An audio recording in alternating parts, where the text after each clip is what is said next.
Gatemen are riding high after taking down the top team in the land yesterday. They're back at home to face the Bourne Braves, the third installment of the season between Wareham and Bourne. Pleasure to bring it to you right here on GBN as we welcome you inside the John Wild broadcast booth. Gabe, Genovesi, Jonah, Karp, we're on the call for today's game, and we're getting you ready for first pitch. We're going to break down today's match, but before we do that, Gabe, let's talk about yesterday. Perhaps the best win of the season came against Chatham. Yeah, 7-0, the victory over the Chatham Anglers for the Gatemen yesterday. 7 runs on 10 hits. They leave 10 on base as well. Plenty of opportunities for Wareham, but you got to talk about the pitching yesterday for the Gatemen. They shut out the Anglers, just 3 hits last night for Chatham. Ian Bedell picks up the win. He goes to 3-0. Bedell's line yesterday, 6 innings pitched, gave up just 1 hit, no runs, no walks, 8 strikeouts for the Missouri Tiger. He's been nothing but fantastic, and his ERA drops to 0.7 on the year in 25 2/3 innings pitched.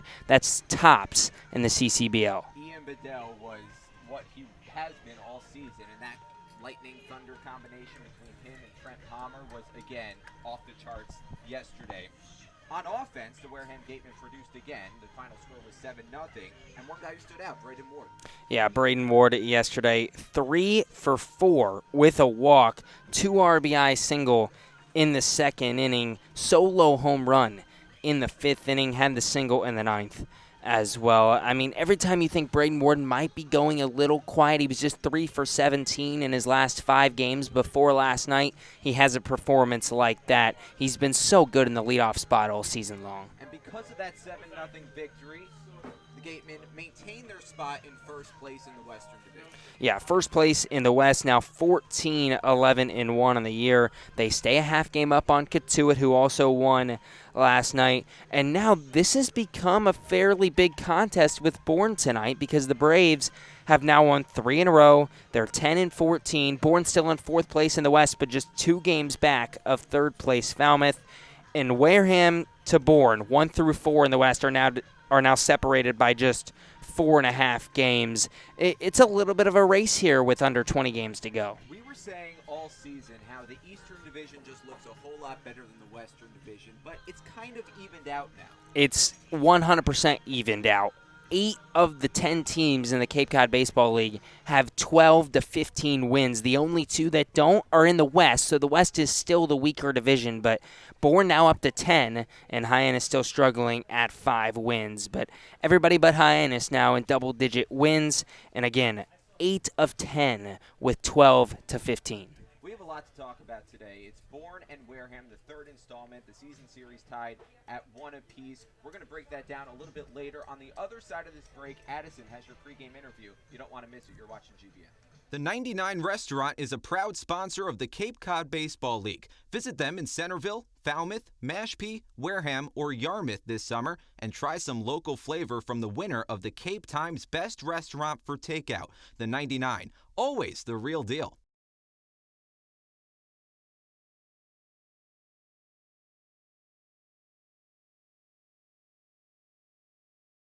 The Wareham-based 80 Makepeace Company, founded in 1854, is the world's largest cranberry grower and the largest private property owner in eastern Massachusetts. The company supports organizations like the Wareham Gatemen and projects like the outdoor cranberry bog classroom that you may have passed on your way in. Visit admakepeace.com to learn more.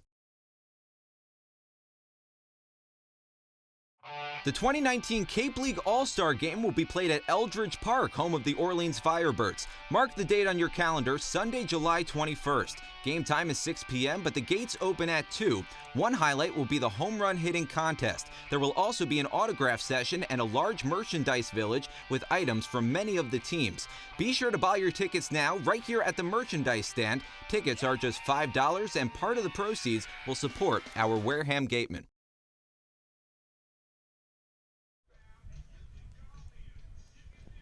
Hey, welcome back. You're watching the Gatemen Pregame Show on GBN. Jonah, Karp, Gabe, Genovesi breaking down today's matchup between Bourne and Wareham. Let's send it down to Addison Van Patten, standing by with Matt McLean.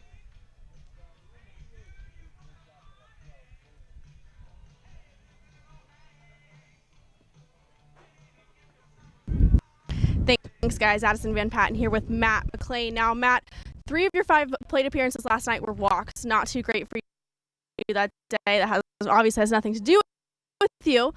You saw the ball really well, and BP today have been doing really well. Home run at Harwich, RBI triple at White. What's been working well for you? I've just been seeing it well. I mean, I had a few walks last night, which is always good.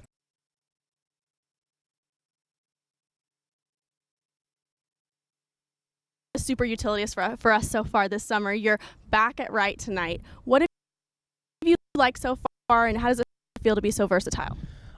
I just like the fact that I can play anywhere, and I don't know, it gives me the ability to play anywhere and fit anywhere in the lineup whenever Jerry needs me.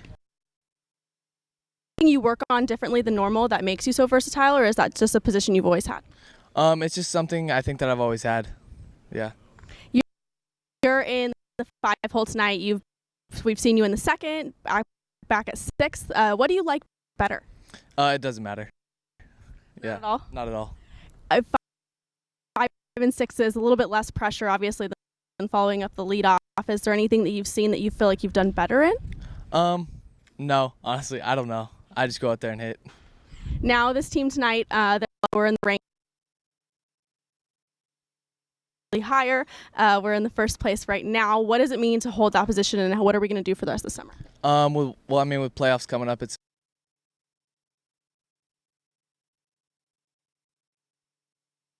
we can do that and keep going. Something that you guys worked in early practice today was pitch selection. Was that something we needed focus on, or something Weinstein felt just what he wanted to see you guys do? Yeah, I mean, I think that's something that we can always improve on, because at any point in time, a hitter can go out there and swing out a bunch of balls that obviously are pitchers' pitches, and I think that's something we always can work on. Awesome. Well, thank you for chatting with me, and back to you guys.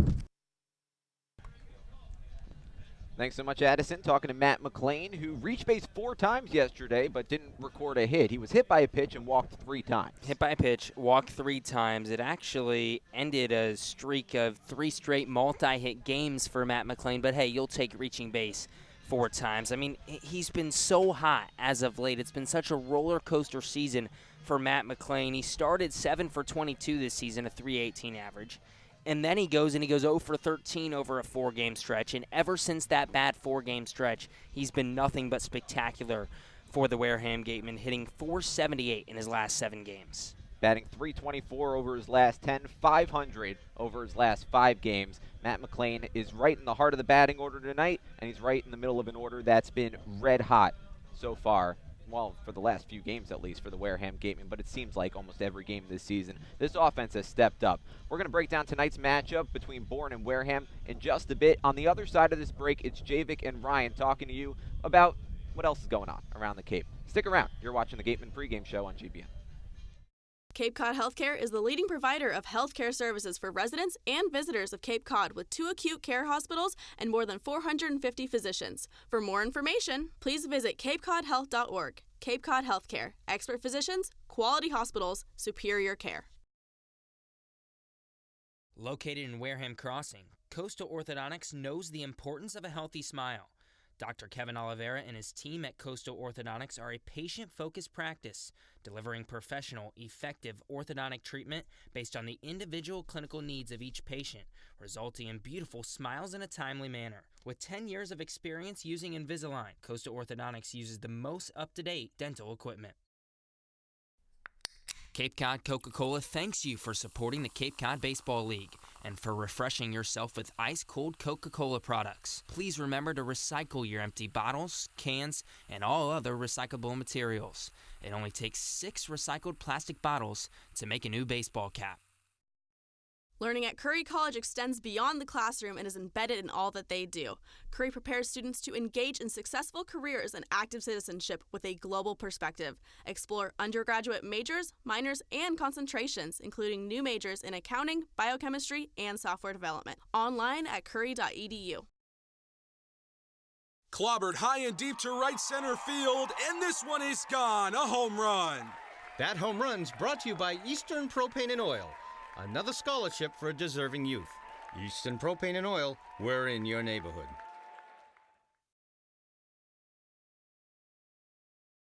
After the game, visit El Mariachi on Main Street for the best Mexican food in Wareham. The cantina provides a delicious late-night snack accompanied by fun cocktails. The Wareham Gatemen would like to thank Franklin Sports for their sponsorship of the Cape Cod Baseball League. Franklin is yet again proud to be the official batting glove of the Cape Cod Baseball League. Throughout the summer, all the Cape League teams are wearing their own custom team batting gloves courtesy of Franklin Sports. To order your favorite team's design or to create your own, visit franklinsports.com/custom, enter code CCBL20 for 20% off your purchase. From Cape Cod to the major leagues, only the best hitters in baseball wear Franklin gloves.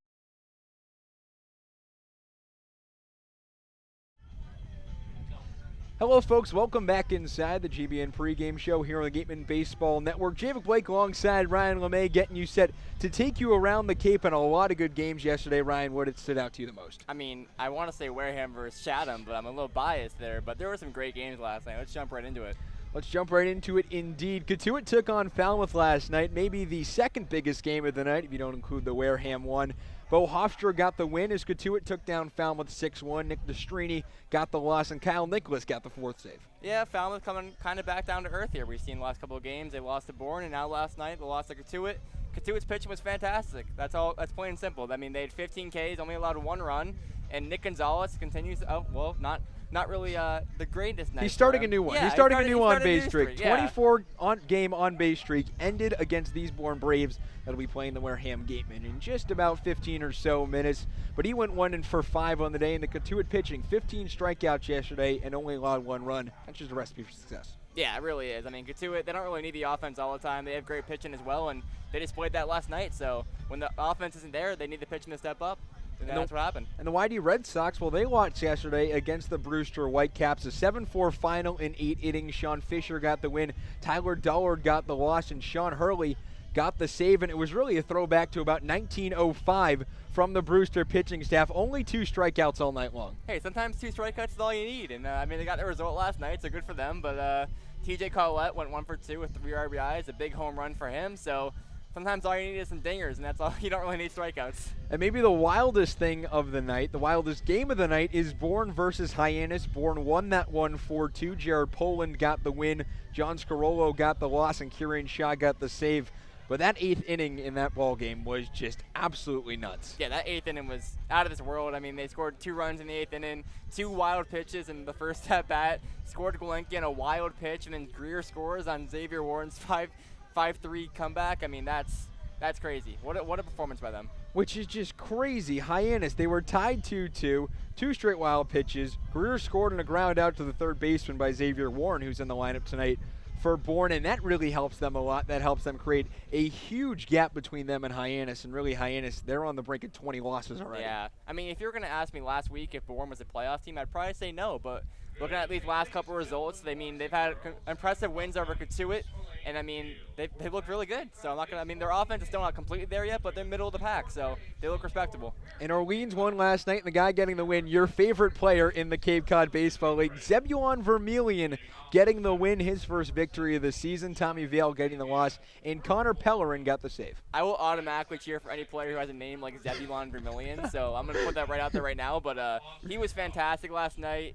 Orleans scored 2 runs on, errors in the 5th, but they scored the go-ahead run and the 6th, and they won. So sometimes you don't need to overpower an offense to win. And Orleans, they've proved all season all they need is some good pitching to win some games. And really all they did was just capitalize on defensive mistakes. The go-ahead run scored off a pass ball in the 6th inning, and that was really it for the rest of the ballgame. Yeah, I mean, sometimes you don't need offense to win, and they proved that last night. 4 games on tap tonight around the Cape Cod Baseball League. The first one already underway at Red Wilson Field. The Armit Dennis Red Sox lead the Brewster Whitecaps 3-1 in that one. Yeah, just like Falmouth, how they were kind of surging up and now kind of falling back down. It's the same kind of story with Brewster. They've been struggling lately, and they continue to struggle after they had a good start to the season. And it's kind of the similar results tonight against Yarmouth, as they're already down 3-1. So maybe they can turn things around, but as it stands right now, they're looking at another loss. At White House Field in Harwich is the Harwich Mariners and Katuitt Kettleers. That game just getting underway in the top of the first. Katuitt, we'll see who trots out to the mound in the bottom of the first inning, but starting for Harwich is Nick Stewart. Yeah, it should be a good matchup. Katuitt, they haven't played as well as they have earlier in the season, these last couple of games, but they're still a huge threat for the Gatemen in the West Division, and we got to keep an eye on them because they're obviously a very good baseball team. And a great game tonight at 7 o'clock at Veterans Field in Chatham. The Anglers trying to bounce back from that loss to the Gatemen last night. They'll take on the Falmouth Commodores at 7 o'clock. Tyler Rass gets the start for the Commodores, and for Chatham, it's Ty Madden. Chatham offense, I mean, they've run into 2 brick walls the past 2 nights. First of all, it was Harwich and the 8-inning performance by one of their pitchers. And then last night, of course, it was Ian Bedell, who went 7 innings, only allowing 1 run. So, I mean, do you think tonight's the night that Chatham finally breaks out offensively? Well, Jamal O'Gean's going to be the man they need to break out on offense. Jamal O'Gean's going to be the guy they've needed all season long, and he's done fantastic. But if this offense wants to break out, and really it hasn't been there for 18 straight innings, they got to get something going. Yeah, I mean, they obviously have the talent to do so, but just they've run into some tough pitching, and they got to power through. I mean, you're going to run into pitchers like that all around the Cape, so you just got to power through and use your talent. And the final game tonight on the Cape, the Orleans Firebirds at home. That one kicking off at 7 o'clock at Eldridge Park. They'll play host to the Hyannis Harbor Hawks, who at 5-19-1 just about assured themselves of not making the playoffs. They're more just playing for basically just pride at this point. Cole Parada starts for Hyannis, and for Orleans, it's Owen Schartz. Yeah, but to think about it, I mean, these players aren't here to make the playoffs and win a championship. These players are here because they want to show the college scouts, pro scouts, what they're all about and how good of baseball players they are. So don't worry about the record. Just go out there and play your game and maybe get recognized by these scouts. That's all we should worry about right now. Some words of encouragement from you up here in the booth, and they do have good players. It's yeah. more, we hear Jerry Weinstein, the head coach, the manager of the Wareham Gatemen, say it all the time. It's about development over anything. Really it's not is. about the wins and losses. It's about developing players. And Jordan Westberg's just going to be fun to watch for the rest of this year with the Hyannis team. Yeah, that's for sure. I mean, if there's any silver lining for the Hyannis team, it's him. And there's a lot of other good players on the Hyannis team, too, that deserve some recognition that maybe they won't receive with the record like they have now. But there are some good players on that team for sure. So with the 4 games tonight, what stands out to you the most? There's a lot of good games tonight, but I am looking out for the Falmouth versus Chatham game. Chatham, we talked about it. I mean, 2 straight games where their offense has not shown up. We know they have the talent, and they're playing a Falmouth team who's been pretty hot lately. So if any night is to do it, it's this one for them. So let's see what happens. First pitch in that one, 7 o'clock from Veterans Field all the way out in Chatham, Massachusetts. This is Ryan LeMay. I'm Javik Blake. When we come back from break here on the GBN Pregame Show, Gabe Genovesi and Jonah Karp will have the call of tonight's action from right here in Spillane Field. Stick with us. This is GBN. The 99 Restaurant is a proud sponsor of the Cape Cod Baseball League. Visit them in Centerville, Falmouth, Mashpee, Wareham, or Yarmouth this summer and try some local flavor from the winner of the Cape Times Best Restaurant for Takeout. The 99, always the real deal. The Wareham-based 80 Makepeace Company, founded in 1854, is the world's largest cranberry grower and the largest private property owner in eastern Massachusetts. The company supports organizations like the Wareham Gatemen and projects like the outdoor cranberry bog classroom that you may have passed on your way in. Visit admakepeace.com to learn more. The 2019 Cape League All-Star Game will be played at Eldridge Park, home of the Orleans Firebirds. Mark the date on your calendar, Sunday, July 21st. Game time is 6 p.m., but the gates open at 2. One highlight will be the home run hitting contest. There will also be an autograph session and a large merchandise village with items from many of the teams. Be sure to buy your tickets now right here at the merchandise stand. Tickets are just $5, and part of the proceeds will support our Wareham Gatemen. Stop by the Ansel S. Gurney House, where you will find a unique shopping and dining experience. Whether shopping for a special occasion or just to treat yourself, you'll find what you're looking for in one of the 11 themed rooms. There's also a cafe serving fresh homemade lunches overlooking the extensive gardens. The Ansel S. Gurney House is located at 403 County Road in Marion. For a nostalgic Cape Cod vacation experience, head to Bay Motor Inn, where guests are treated like family. Located in the heart of Buzzards Bay Village, this 1950-style cottage colony still provides you with up-to-date amenities. The Gatemen thank the Bay Motor Inn for their support.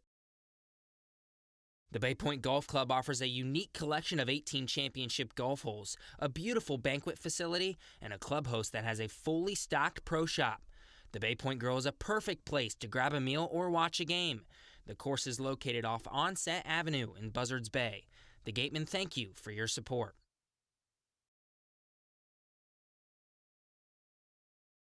Come on over to BB's Bar and Grill for food, drinks, and fun. Located on Cranberry Highway, come in to sample the delicious eats or relax with a drink while enjoying live entertainment. BB's is one of our team meal partners.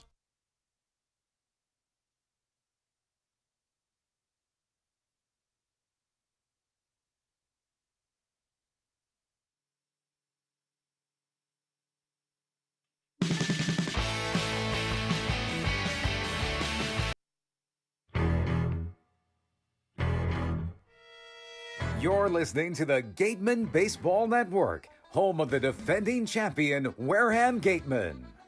From Spillane Field in Wareham, Massachusetts, opening day, Cape Cod Baseball League. Jonah Karp, Gabe Genovesi with you. Pleasure to be your eyes and ears for the broadcast. Addison Van Patten here with manager Jerry Weinstein for the Manager's Show. And here with Brandon Fott. Now, Brandon, you got the win for tonight. It's an 80% chance of rain here in Wareham for the rest of the day, and the Gatemen have been forced to move inside to take BP in the cages. Ground ball back up the middle, past the glove of Fetterman and into center field.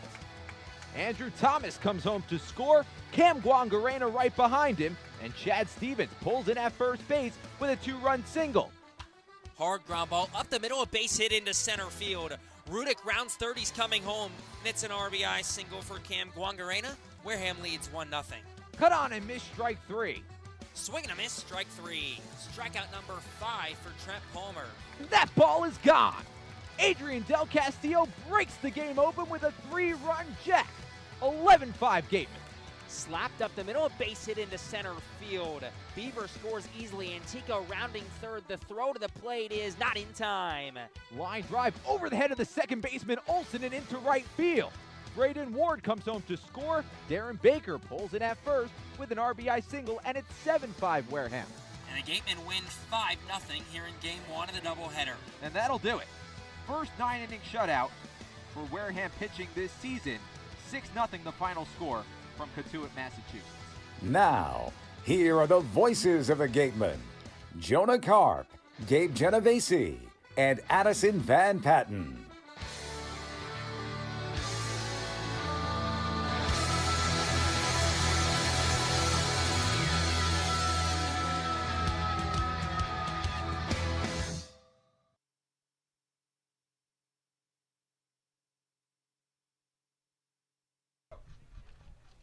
Back here on GBN, breaking down today's matchup between Bourne and Wareham. We're almost ready to go. It's about 2 minutes until the scheduled first pitch, so we're going to take you through the starting 9 for Bourne. Judd Fabian leading things off. He's out in center field. Cody Morissette behind him. Xavier Warren batting third. He's the third baseman. Jimmy Glowacki, the shortstop, cleaning things up. Jackson Greer batting fifth. He's the designated hitter. Jake McKenzie out in left field, batting sixth. Nick Bruiser batting seventh out at first base. Jacob Campbell behind him. He's the catcher. And Kyle Hess rounding out the batting order, playing right field. Who stands out to you, Gabe? The top 2 hitters for Bourne, Judd Fabian, Cody Morissette. You can pick either one as a player to watch. I'm going to go with Morissette in the 2-hole tonight.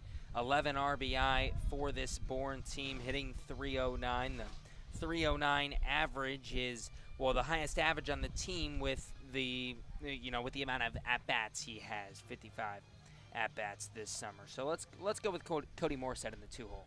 Left to right in the outfield, it's Tora Otsuka, Braden Ward, Matt McLean out in right field. Chad Stevens playing third. His family's in town from Arizona. Benjamin Sems, that is, the shortstop. Darren Baker back at second base, his usual position. Jacob Teeter, his usual position over at first base. And Dallas Beaver behind the plate. J.P. Gates taking the hill for Wareham, making his 5th appearance for the team. The last time he took the mound was back on July 6th at Harwich.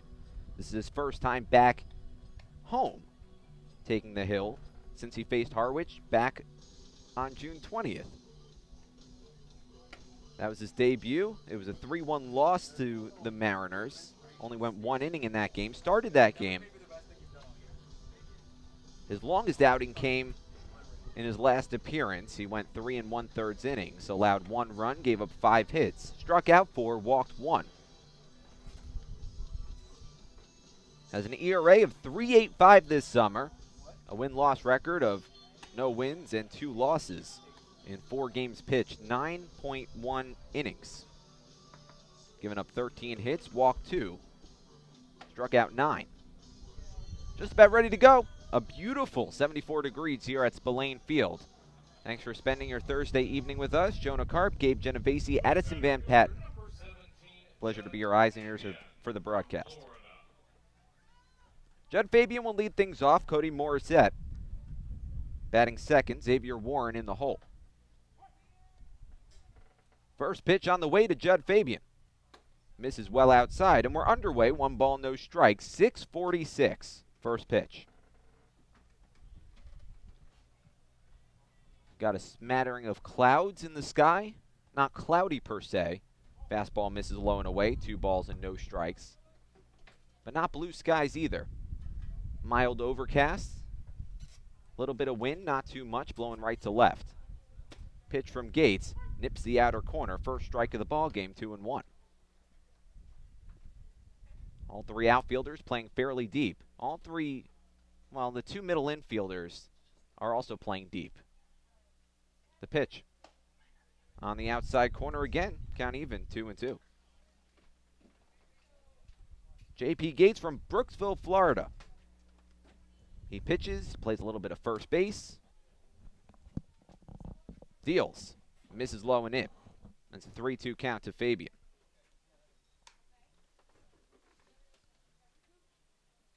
Judd Fabian's been red hot. 7 for his last 21 over his last 5 games. The pitch from Gates. Cut on and missed, strike 3. It was foul tipped into the glove of Dallas Beaver. First out of the ball game is a strikeout. J.P. Gates gets Judd Fabian swinging. A strikeout brought to you by Lang Exafaris and Bullard. Head to lxblaw.com to seek a trial attorney in the New Bedford area. 1 man out, nobody on base. Cody Morissette, the new batter. Gates into the full windup. Deals a strike over the inner half. 0-1.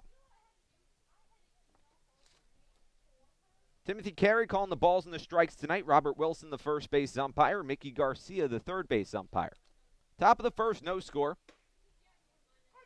Again, over the inside corner, 0-2. J.P. Gates, a two-way player. He's only seen action at the plate in 1 game for Wareham. Pretty good hitter at Miami this season. Batted .340. The 0-2 sits well up and in on Morissette, and that hit him. Morissette tried to duck out of the way, and that nipped him. Not sure where, but he looks okay as he's trotting down to first. Maybe it caught his jersey. Yeah, must have just got a piece. Either way, that's the first base runner of the ball game. Goes to Bourne. Still without a hit, but there's a runner on first with nobody out. Or one away, excuse me. Xavier Warren, the new batter. Gates checks the runner at first, deals home the pitch. Misses low and in. Gates a little bit erratic to start.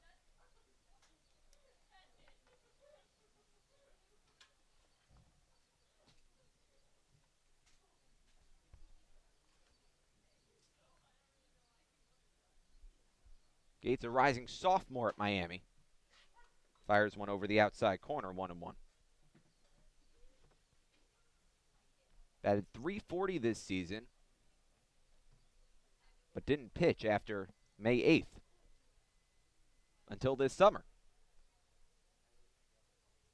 The 1-1. Skips in the dirt, blocked by Dallas Beaver. 2 balls and 1 strike.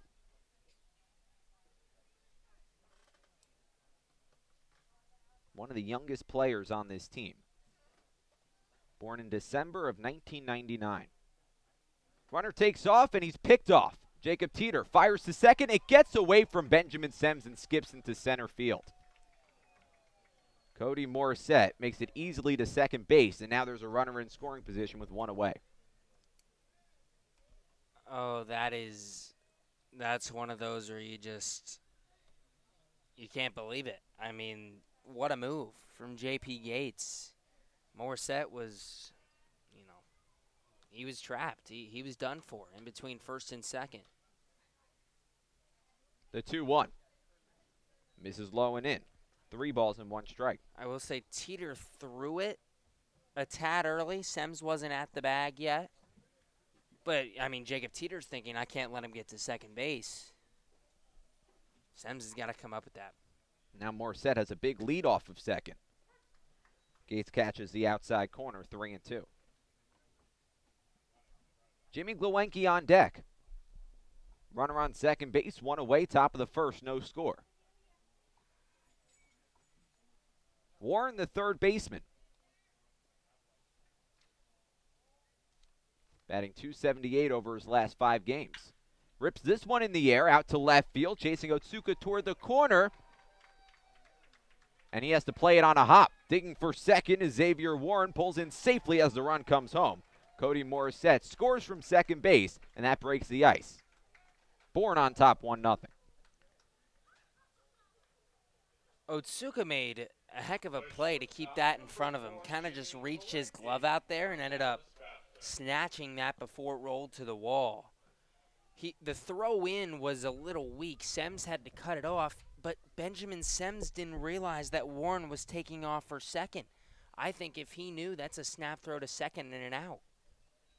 First pitch to Gluenke, misses outside, 1-0. 1 run home in the inning, still just 1 away in the top of the first. Gates checks the runner at second and misses outside again. 2 balls, no strikes.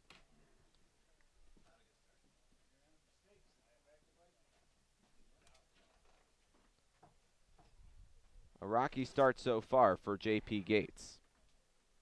8 strikes, 8 balls. Checks the runner at second base. Sets the letters, deals home. And just catches the outside corner, 2-1.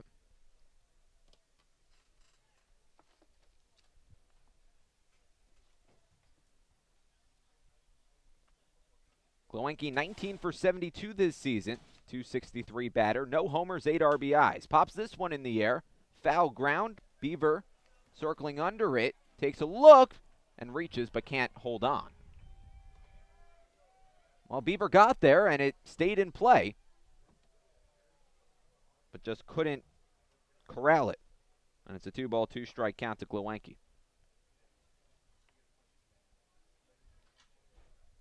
Runner at second, 2-2, 1 away. A lot of righties in this Bourne lineup.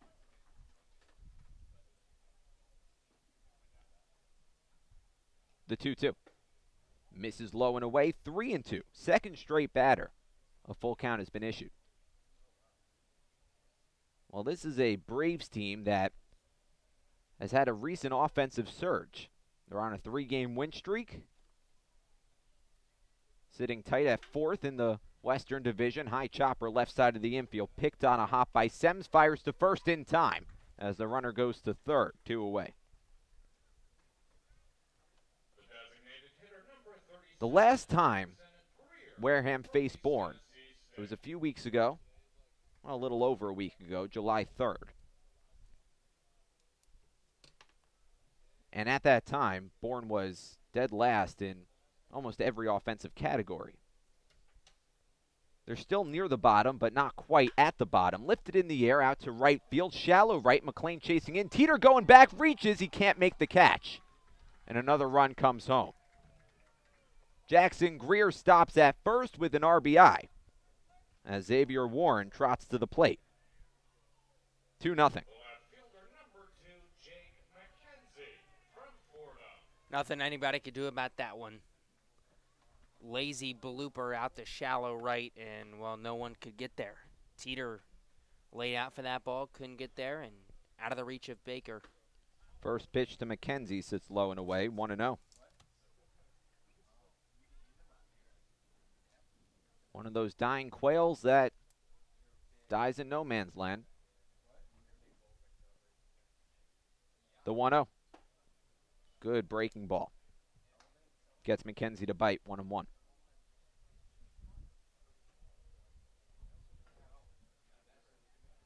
Jake McKenzie batting .385 over his last 10 games. The pitch. Misses low and away. 2 balls and 1 strike.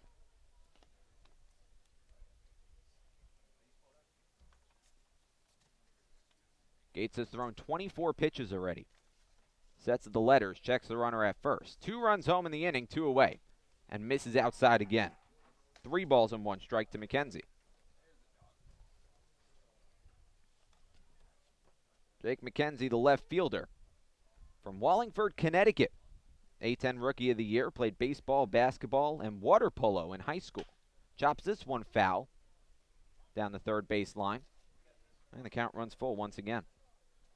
3 balls and 2 strikes to McKenzie with a runner on first and 2 away.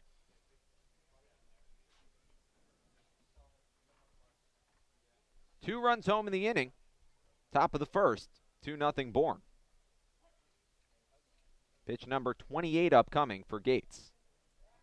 And he picks off another base runner. Throw down to second this time. Darren Baker slaps on the tag to retire Jackson Greer. And we'll see McKenzie again in the second inning.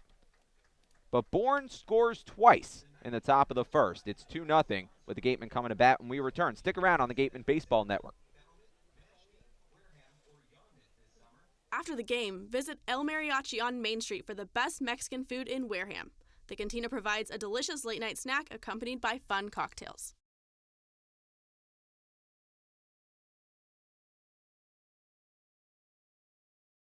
The Wareham Gatemen would like to thank Franklin Sports for their sponsorship of the Cape Cod Baseball League. Franklin is yet again proud to be the official batting glove of the Cape Cod Baseball League. Throughout the summer, all the Cape League teams are wearing their own custom team batting gloves courtesy of Franklin Sports. To order your favorite team's design or to create your own, visit franklinsports.com/custom, enter code CCBL20 for 20% off your purchase. From Cape Cod to the major leagues, only the best hitters in baseball wear Franklin gloves.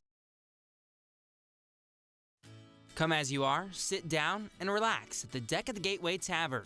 Enjoy the view while exploring their extensive food and drink menus for the ideal Cape Cod dining experience. Gateway Tavern, the official helmet sponsor of the Wareham Gatemen. Joanne Stevenson and William Ravis Real Estate, a double play when it comes to selling or buying a home. With 19 years of experience in residential real estate and ranked #1 globally, they are sure to help you with all of your hopes and dreams. William Ravis Real Estate, the official real estate company for the Boston Red Sox, and Joanne Stevenson, your hometown agent, proudly support the Wareham Gatemen.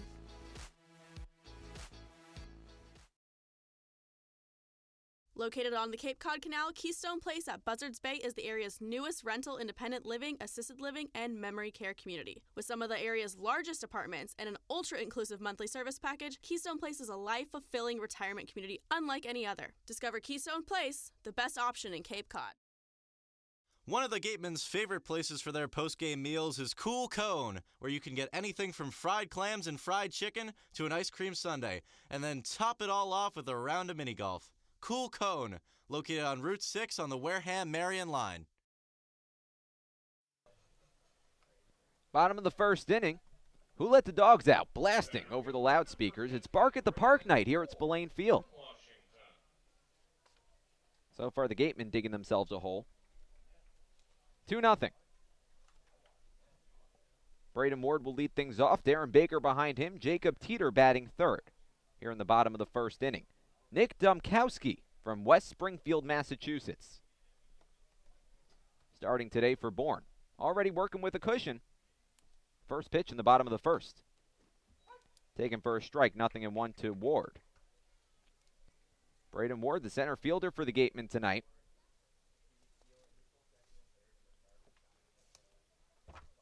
From left to right in the outfield, it's McKenzie, Fabian, and Hess. Take it through the rest of the defense. 1 ball, 1 strike. Pitch high to Ward. Warren over at third. Gluenke, the shortstop. Morissette, the second baseman. Nick Bruiser at first. Campbell behind the plate. And Nick Dombrowski, the starting pitcher. 1-1 the count to Braden Ward. Misses inside, 2-1. Ward batting .333 this season. 27 for his first 81. Not exactly a power hitter, but he has 3 home runs. 14 RBIs. The 2-1. High chopper right side of the infield. Morissette ranges over, picks it up, fires to first. In time. Gets Ward by a stride. An impressive defensive play from Morissette for the first out of the bottom of the first inning. Jonah, Karp, Gabe, Genovesi, Addison Van Patten with you on the Gatemen Baseball Network. Thanks for spending your Thursday night with us. Darren Baker digs in, nobody on, 1 away. 2-0, Gatemen trailing. First pitch to Baker, squares to bunt, lays one down the first base line. Domkowski off the mound, fires to first from his knees, but not in time to get the speedy Baker. Well, the Gatemen have a 1-2 punch at the top of the order when it comes to speed. Two of the fastest players in their lineup are batting first and second, respectively. Ward almost beat out an infield single. Darren Baker just did. First base runner for the Gatemen. Not the best bunt we've seen from Darren Baker this year. Didn't get it quite enough down the line as I'm sure he would have liked, but with his speed, it didn't matter. Dombrowski kind of lost his balance, had to throw from his knees, and couldn't make the throw. Couldn't make the throw in time, I should say. Time called in the box. Jacob Teeter, the new batter, runner on first, one away. Gatemen trailing 2-0. Teeter, the first baseman, batting .301 this season. 2 homers, 16 RBIs. First pitch to him. Taken low and away, 1-0. Jacob Teeter, one of the biggest players on the roster, stands at 6'6", 230 pounds. The average height of a Major League Baseball player is 6'1", which is actually up 7% since 1870. The 1-0. Misses low and away. 2 balls and no strikes. Baseball players have gotten taller. Apparently. I was curious. Turns out my family didn't get the memo. 2-0 the count to Teeter. Runner at first, one away. The pitch. Misses up and in. 3 balls and no strikes. Adrian Del Castillo on deck. Matt McLean batting 5th tonight. Dallas Bieber, the catcher, batting 6th. Benjamin Semmes batting 7th. Chad Stevens in the 8-hole. Tora Otsuka rounding out the order for the Gatemen. Tying run at the plate with 1 away in the bottom of the first. The pitch. Right down Broadway, 3-1. Jacob Teeter has been streaky. Started 0 for 10 this season. Then went on a stretch where he was batting .500 for a couple weeks. The 3-1. Rocketed out to right field toward the gap. Hess ranging over, dives, and can't make the catch. It rolls all the way to the wall. Jacob Teeter trots into second base. Darren Baker goes first to third. And now there's 2 in scoring position for the Wareham Gatemen with 1 away in the bottom of the first. And you mentioned Teeter being streaky. That ends an 0 for 11 drought that he was in over the last 3 games. He needed that double. But before the 0 for 11, you mentioned it, he's been red hot for Wareham. It was a rare 3-game stretch without a hit for Jacob Teeter.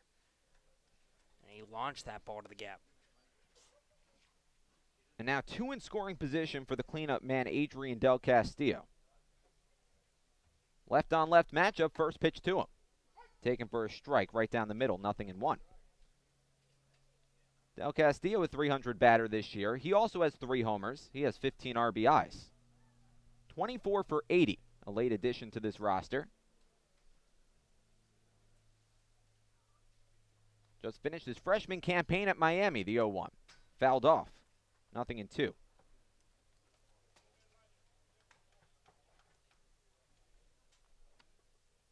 Del Castillo, a native of Miami, had one of the best seasons of any freshman in the country. Having a good season so far with the Wareham Gatemen. Tying run at second base. But Del Castillo swings through a breaking ball. 3 pitches, 3 strikes, and now 2 away in the bottom of the first. Domkowski trying to work out of a jam. Pull a rabbit out of his cap. Matt McLean, who's been fairly hot for this team as of late, will walk in from the right side. 2 in scoring position. Bottom of the first, Gatemen trailing 2-0. 2 away, first pitch. Misses upstairs. 1 ball, no strikes to the right fielder, Matt McLean. McLean batting .310 this season, 18 for 58. 2 homers, 14 RBIs. And he calls time.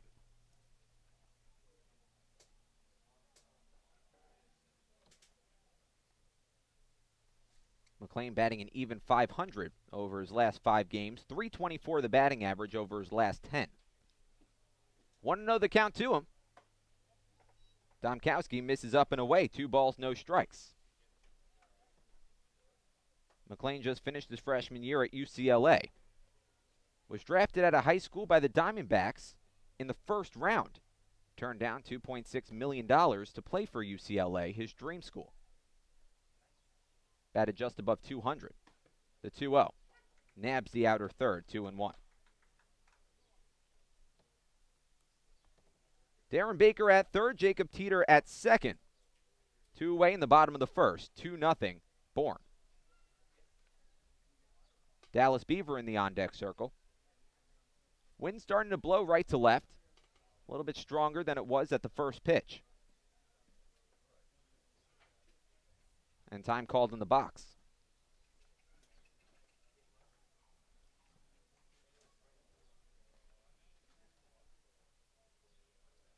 A beautiful night here at Spillane Field, about 73 degrees. Slight overcast, the 2-1. Fouled off, trickles to the right side of home plate. Count evens up, 2-2. Domkowski now a strike away from getting out of this inning.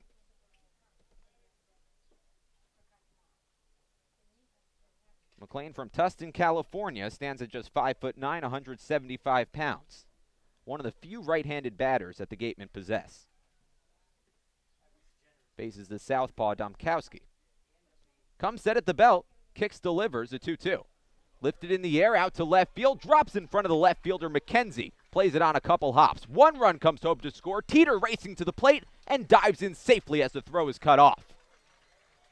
A 2-run single for Matt McLean, and we're tied up at 2.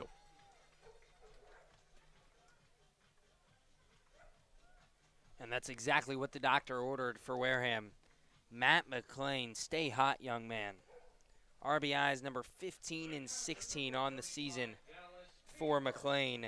And we mentioned him in the pregame of just how hot he's been, hitting .500 in his last 5 games, .478 in his last 7. He's now 12 for his last 24 at-bats after that single. Dallas Beaver will step in from the left side. McLean takes off on the first pitch. Pitch upstairs, throw down to second is offline, and McLean swipes the bag. 1 ball, no strikes to count to Dallas Beaver. And that's McLean's first stolen base of the season. Another runner in scoring position with 2 away for the Wareham Gatemen. Go-ahead run now at second base. The 1-0. Misses low and away. 2 balls and no strikes to the catcher.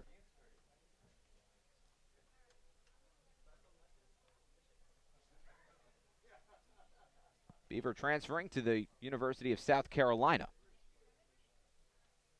this coming year. The 2-0. Misses low and away, and it skips off the glove of Campbell and rolls all the way to the backstop. 3 balls and no strikes the count to Beaver, and McLean goes second or third. The go-ahead run just 90 feet away from home plate. Benjamin Sims in the on-deck circle. This inning has started to unravel for Domkowski. Came into this inning with a 2-0 cushion. It's a 2-2 game right now.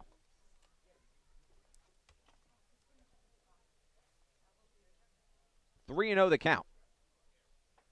Beaver hitting .351 this year. Taking all the way, and it misses ball 4. Domkowski not even close on some of those.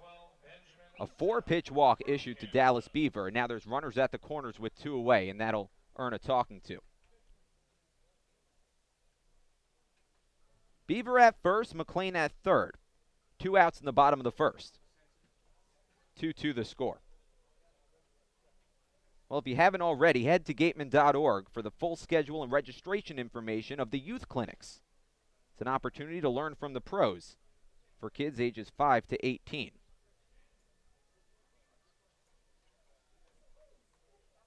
Gatemen coming off their 8th title last season. Since the format changed in 2010, no team has swept through the playoffs, and no number 1 seed had won the title.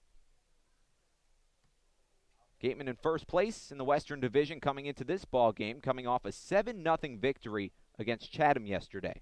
Chatham, the top team in the East. First pitch low and away to Benjamin Sims. 1 ball and no strikes. Bourne sitting tightly at 4th place in the Western Division standings. 4 of the 5 teams make the playoffs in each division. Hyannis has fallen off a little bit. Braves have been surging, winners of their last 3, as Domkowski misses away again. 2 balls and no strikes to Sims. Benjamin Sims from Chesterfield, Missouri. A town nicknamed Gumbo Flats because when the soil gets wet, it has the texture of gumbo. Runners at the corners. Pitch low and away again. And for the 2nd consecutive batter, Domkowski falls behind. 3 balls and no strikes. It's McLean at 3rd, Beaver at 1st. 2 runs home in the inning. 2 away in the bottom of the 1st.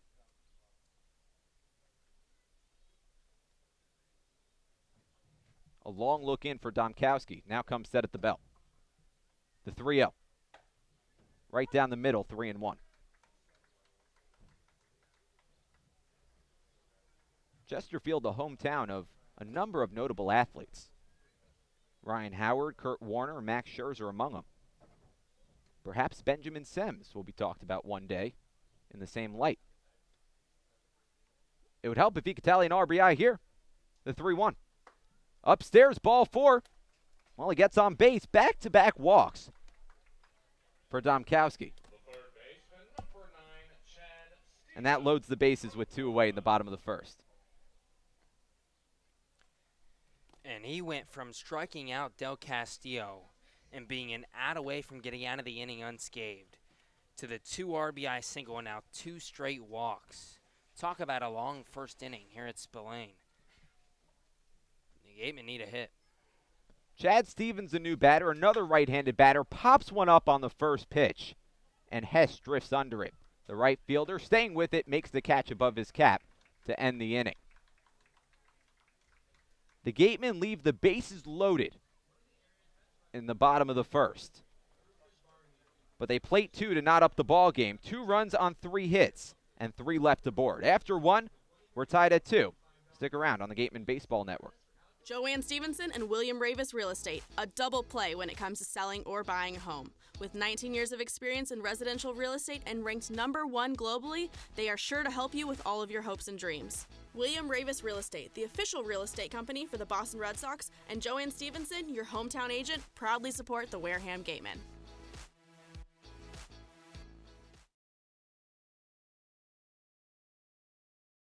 Located on the Cape Cod Canal, Keystone Place at Buzzards Bay is the area's newest rental independent living, assisted living, and memory care community. With some of the area's largest apartments and an ultra-inclusive monthly service package, Keystone Place is a life-fulfilling retirement community unlike any other. Discover Keystone Place, the best option in Cape Cod.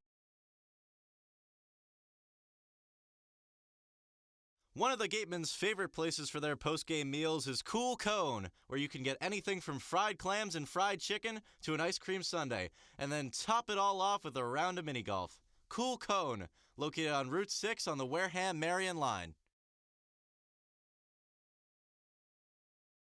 The law firm of Lang, Exifaris, and Bullard, providing families and businesses in the greater New Bedford community with legal services for 40 years. We look forward to serving you. For an appointment, call 508-992-1270. We invite you to learn more about the law firm of Lang, Exifaris, and Bullard by visiting our website, lxblaw.com. Well, we saw Jake McKenzie in the 1st inning. That was before Jackson Greer was retired on the base paths. And so we'll see Jake McKenzie again. So McKenzie, Bruiser, and Jacob Campbell, the 3 due up. First pitch. Sits outside. 1 ball, no strikes from J.P. Gates. Gates gave up 2 runs in the 1st inning, but the Gatemen scored 2 runs in the 1st inning, so now we're knotted at 2. Pitch fouled off, 1-1. It's like a brand new ball game. 1 ball and 1 strike. Left fielder Jake McKenzie batting 6th for the Braves tonight. Full windup for J.P. Gates, the 1-1. Cut on and missed. 1 ball and 2 strikes. That was pitch number 20 for Gates. McKenzie batting .275 this season, 11 for his first 40, as Gates misses outside 2-2. 1 homer, 4 RBIs. Bats from the right side. Gates deals the 2-2. Chop down the third base line, but foul. Count holds at 2 balls and 2 strikes. Nick Bruiser in the on-deck circle.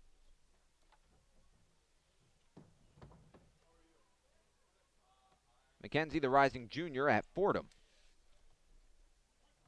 Batted .305 with 3 homers this year for the Rams. The 2-2 is lifted in the air. Down the left field line, Stevens giving chase. The third baseman will let that land foul and out of play. So we'll do it again. 2 balls and 2 strikes the count.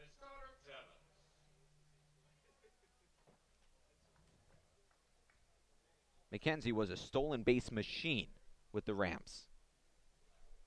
Attempted to swipe 50 bags, was successful on 43 attempts. The 2-2. Misses away, 3 balls and 2 strikes, and this was the problem for J.P. Gates in the first inning, falling behind 3-2. 3 of the batters he faced, he worked full counts. The payoff. Ripped left side down the third base line, picked up on a hop by Stevens, picks it up at the shoe tops and fires to first in time to retire McKenzie. First out of the second inning. Nobody on, 1 away. Nick Bruiser, the new batter. Bruiser, the first baseman, batting 7th. The rising junior at Stanford, batted just .224 with 2 homers, 16 RBIs this year. First pitch, taken over the inner half, 0-1.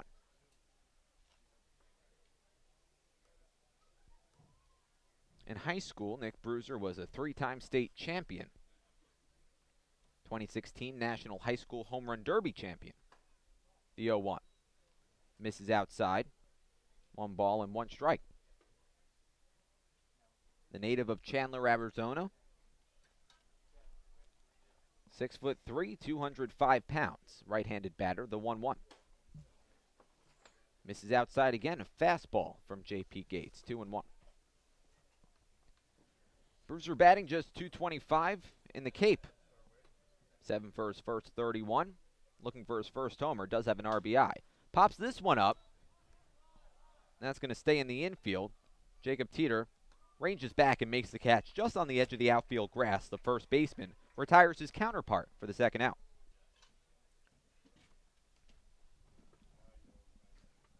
Jacob Campbell will walk into center stage, the number 8 batter. Comes to bat with nobody on, 2 away. Top of the second inning, a 2-2 ball game. Full windup for J.P. Gates. He deals first pitch. Misses low. 1 ball, no strikes.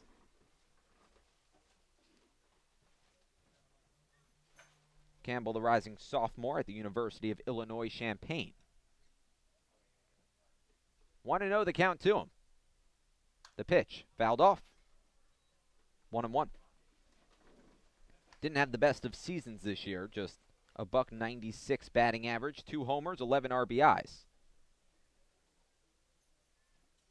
Last year, in 2018, he was a 36th round pick by the Chicago Cubs. Taps 1 foul, 1-2. Slow start to his season, with the Braves batting just a .166. 3 hits and 18 at-bats. The 1-2. Fastball misses outside, 2-2. Gates allowed 2 hits in the first inning, also hit a batter to allow 2 runs to come across.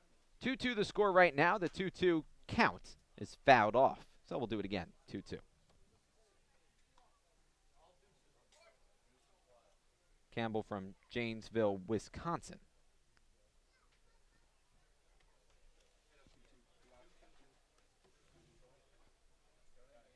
Nobody on base, 2 away. Gates trying to get on the same page as his catcher, and now time's called. Last year, the Braves went 18-25-1 during the regular season. They missed out on the playoffs. The 2-2. Hard hit, right side of the infield, but right at Darren Baker, who plays it on a couple hops and tosses over to first. A 1-2-3 inning for J.P. Gates. And we're through 2. Well, he's through 2. We still have to play the bottom half of the second inning. No runs, no hits, nobody left on. After 1.5, the Braves and the Gatemen tied at 2. We'll be right back on the Gatemen Baseball Network. Struggling with changes in mood, sleep, stress, or a sense of hopelessness? Finding it hard to be the man you want to be? Get the information and tools you need for mental, emotional, and relationship health at massmen.org. Courage starts with the first step. The Mezzaluna Restaurant is a family-run Italian restaurant celebrating 80 years in business. Located on Main Street in Buzzards Bay, Mezzaluna specializes in Italian cuisine, a lunch menu that's the best deal in town, and serving some of Cape Cod's famous prime rib every Wednesday and Saturday. Come enjoy the feast at Mezzaluna, the Italian family restaurant. Does your insurance agent know you by name, analyze your stats, and help you with your game plan? If the answer is no, then it's time to draft Morse Insurance. Their local team will get to know you, assess your risk, and develop a strategy to protect your home, auto, or business. Visit us online at morseins.com. Hashtag Morse, of course, has your back. Bottom of the second inning, Tora Otsuka, Braden Ward, Darren Baker, the 3 due up.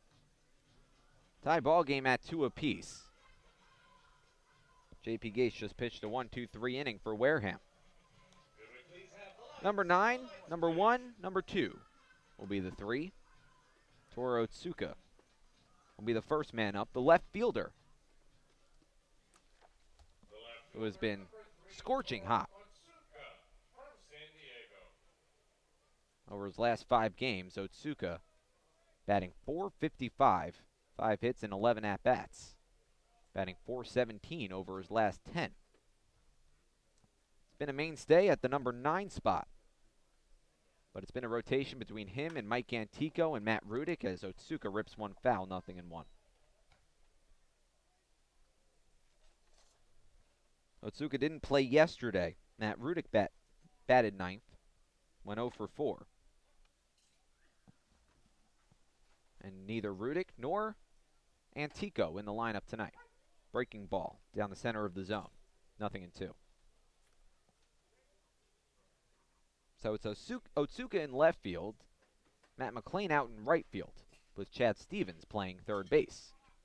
Bit of a different looking lineup tonight. The 0-2. Taken off the plate outside, 1-2.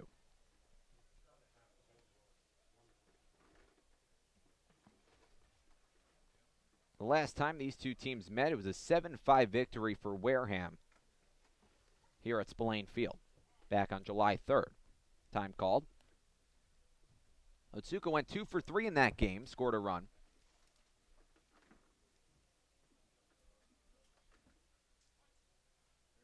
That was a game where the Braves left 12 on base and still managed to get 5 across. The pitch. On the outside corner, strike 3 called. Otsuka doesn't strike out a whole lot. An impressive pitch from Domkowski. First out of the bottom of the second. Only the second strikeout for Nick Domkowski. Gets Otsuka looking, and we're back to the top of the order with Braden Ward. Nobody on, 1 away. 2-2 the score.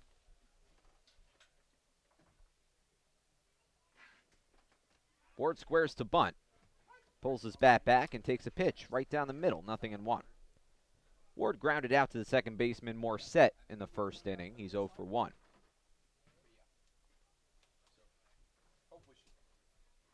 But the difference between an infield single and a ground out was minuscule. Time called. About a half step. If that. Domkowski deals, and it's lifted in the air, Shallow left field, closing in McKenzie. Ranges under it, makes the catch. And there's 2 away. McKenzie, a returning player for the Bourne Braves. They don't have many of them, but he was a part of that team last year that missed out on the postseason. Looking for some redemption. It appears they're going to get it, with Hyannis falling out of the standings virtually. Now 9 points back of Bourne.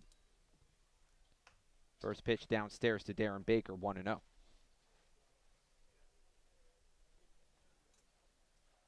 Domkowski working quickly. Catches the outer corner, 1-1. Nobody on, 2 away, 2-2 the score, bottom of the second. Domkowski into the windup, kicks, delivers, and misses low and away, 2-1. At the top of the Western Division, it's been flip-flopping between Catuit and Wareham, but the Gatemen have held tough and have held that top spot for most of the season, pitch up and in. 3 balls, 1 strike to Darren Baker. And it kind of goes without saying because it feels like we've been talking about it virtually every night, but it's the hitting that's been getting it done. The 3-1. Swing and a miss, 3-2. If you said Wareham had the best hitting of any team in the Cape League, you wouldn't get too many funny looks. .294 the team batting average. The 3-2 to Baker. Slapped into left field, and that'll land in front of the left fielder, McKenzie. Picks it up on a hop, fires it back into short, and Darren Baker pulls in at first with a multi-hit night. He's 2 for 2. Now 9 multi-hit nights for Darren Baker. 2 singles tonight. He has himself a 2-out hit. Jacob Teeter, the new batter.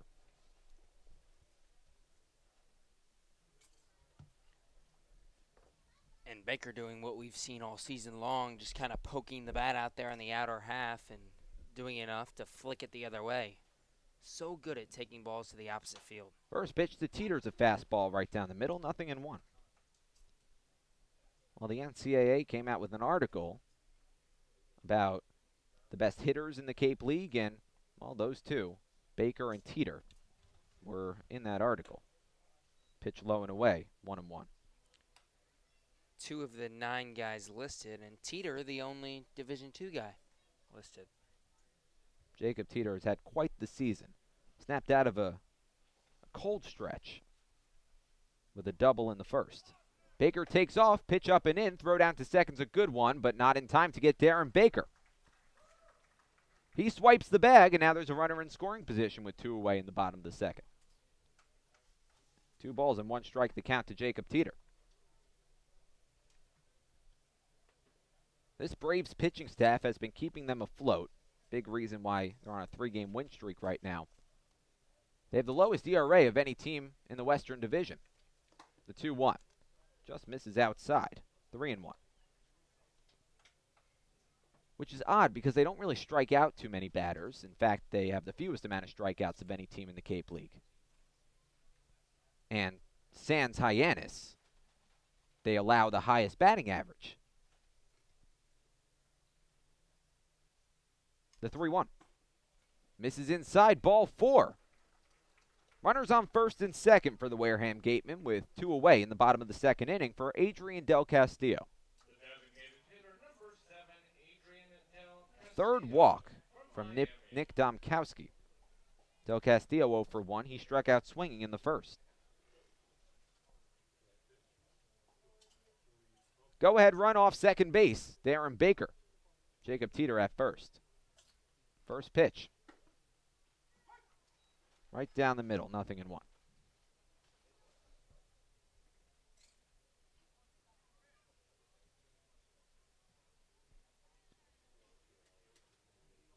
The reason Bourne is where they are in the Western Division is because the bats aren't that great and haven't been all season. Swing and a miss, 0-2. But they've been on a surge as of late. They're no longer at the very bottom of every offensive category. As a matter of fact, over their last 10 games, as a team, they're batting .284. Over their last 5, they're batting, as a team, .319. By comparison, we talk about the Gatemen offense a whole lot. over the last 5 games for the Gatemen, they're just 1 point higher, 320.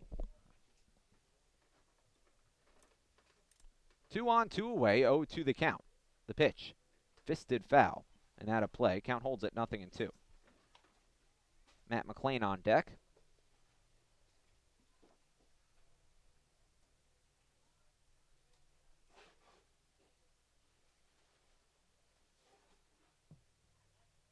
Left on left matchup.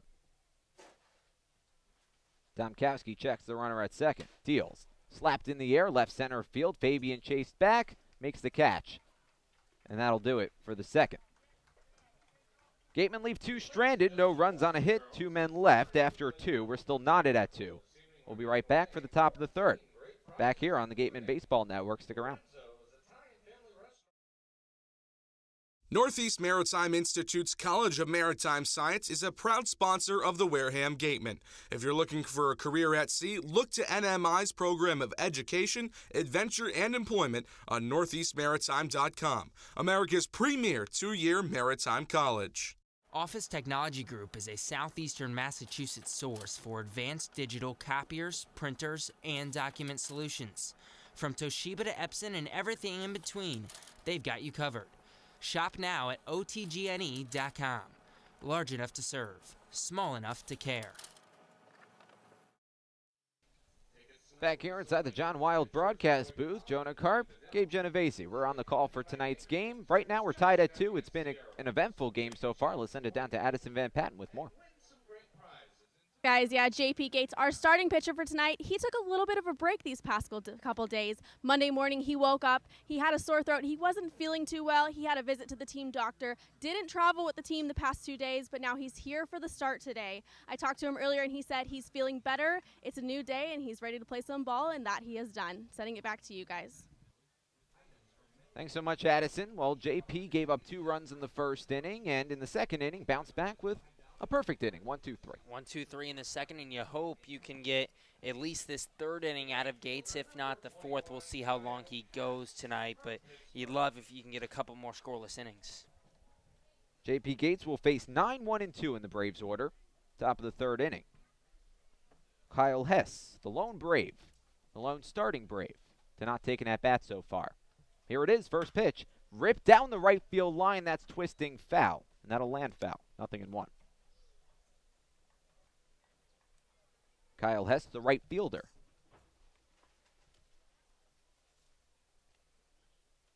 Well, aside from JP Gates, a little bit erratic in both innings. No sign of any sickness. The 0-1, framed nicely by Dallas Beaver. 0-2.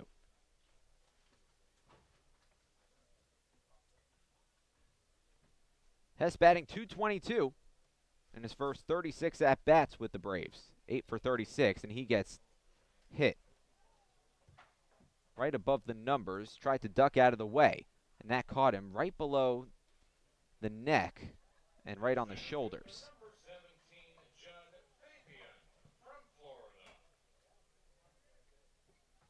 Appears fine, goes down to first.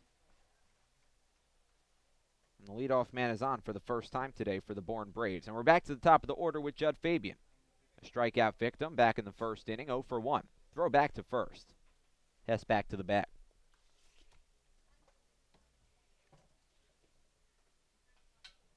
Two guys from Florida. Fabian just finished his freshman year at the University of Florida as he swings through a breaking ball, 0-1. Batted .232 with 7 homers, 26 RBIs this season. Fabian actually skipped his senior year of high school to enroll at Florida early. Pitch over the outside corner. Gates gets ahead, 0-2. Left-handed pitcher, right-handed batter, runner at first. Nobody out, top of the third. 2-2 the score. Gates deals from the letters. Looks over at first, kicks, delivers, bounced in the dirt, and blocked by Dallas Beaver. Pops up, keeps the runner at first, 1-2. Cody Morissette on deck.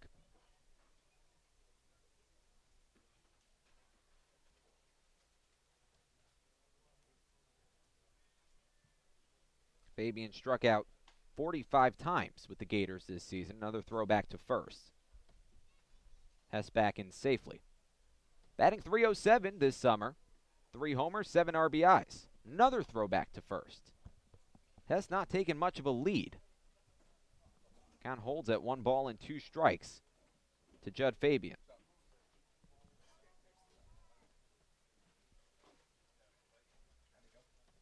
Two the score. Another throwback to first. Gates paying a lot of attention to Kyle Hess. Swing and a miss, strike 3. Second time tonight that Judd Fabian has gone down on strikes. Second time he's gone down swinging. First out of the top of the third. That strikeout brought to you by Lang Exafaris and Bullard. Head to lxblaw.com to seek a trial attorney in the New Bedford area. 1 away, runner at first. Cody Morissette, the new batter. Morissette was hit by a pitch in his first plate appearance in the first inning. Now 52 pitches thrown from J.P. Gates. First pitch skips low and away. 1 ball, no strikes. That's now 2 hit batsmen for Gates.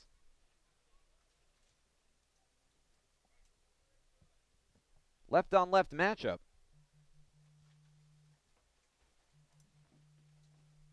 Gates looks over at first, chopped back up the middle, played by Gates right on the mound, goes to second for 1, turned to first in time.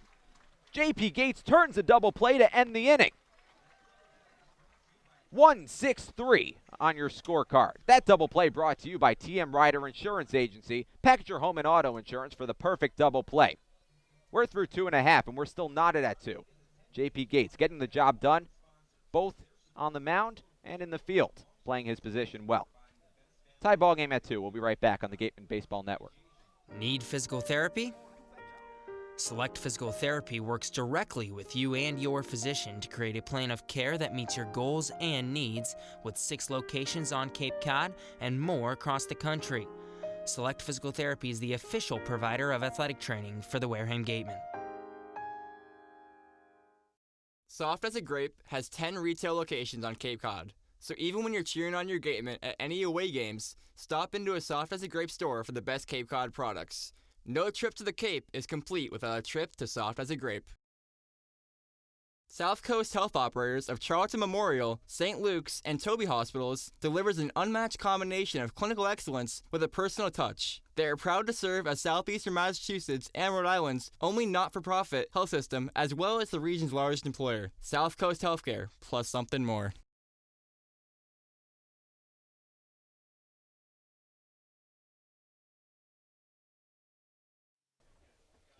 Bottom of the third inning. Gatemen coming to bat. Tie ball game at 2. Matt McLean, Dallas Beaver. Benjamin Sems, the 3 due up.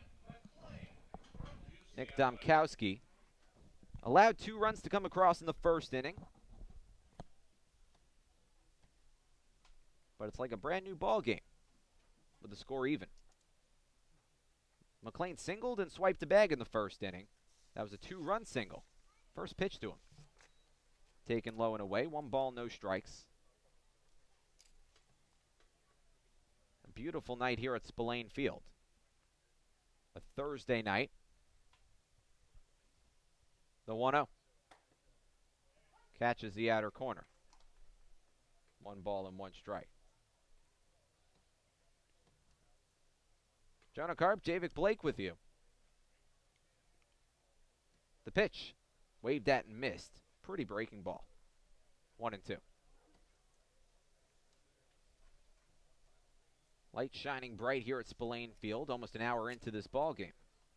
First pitch was at 6:46.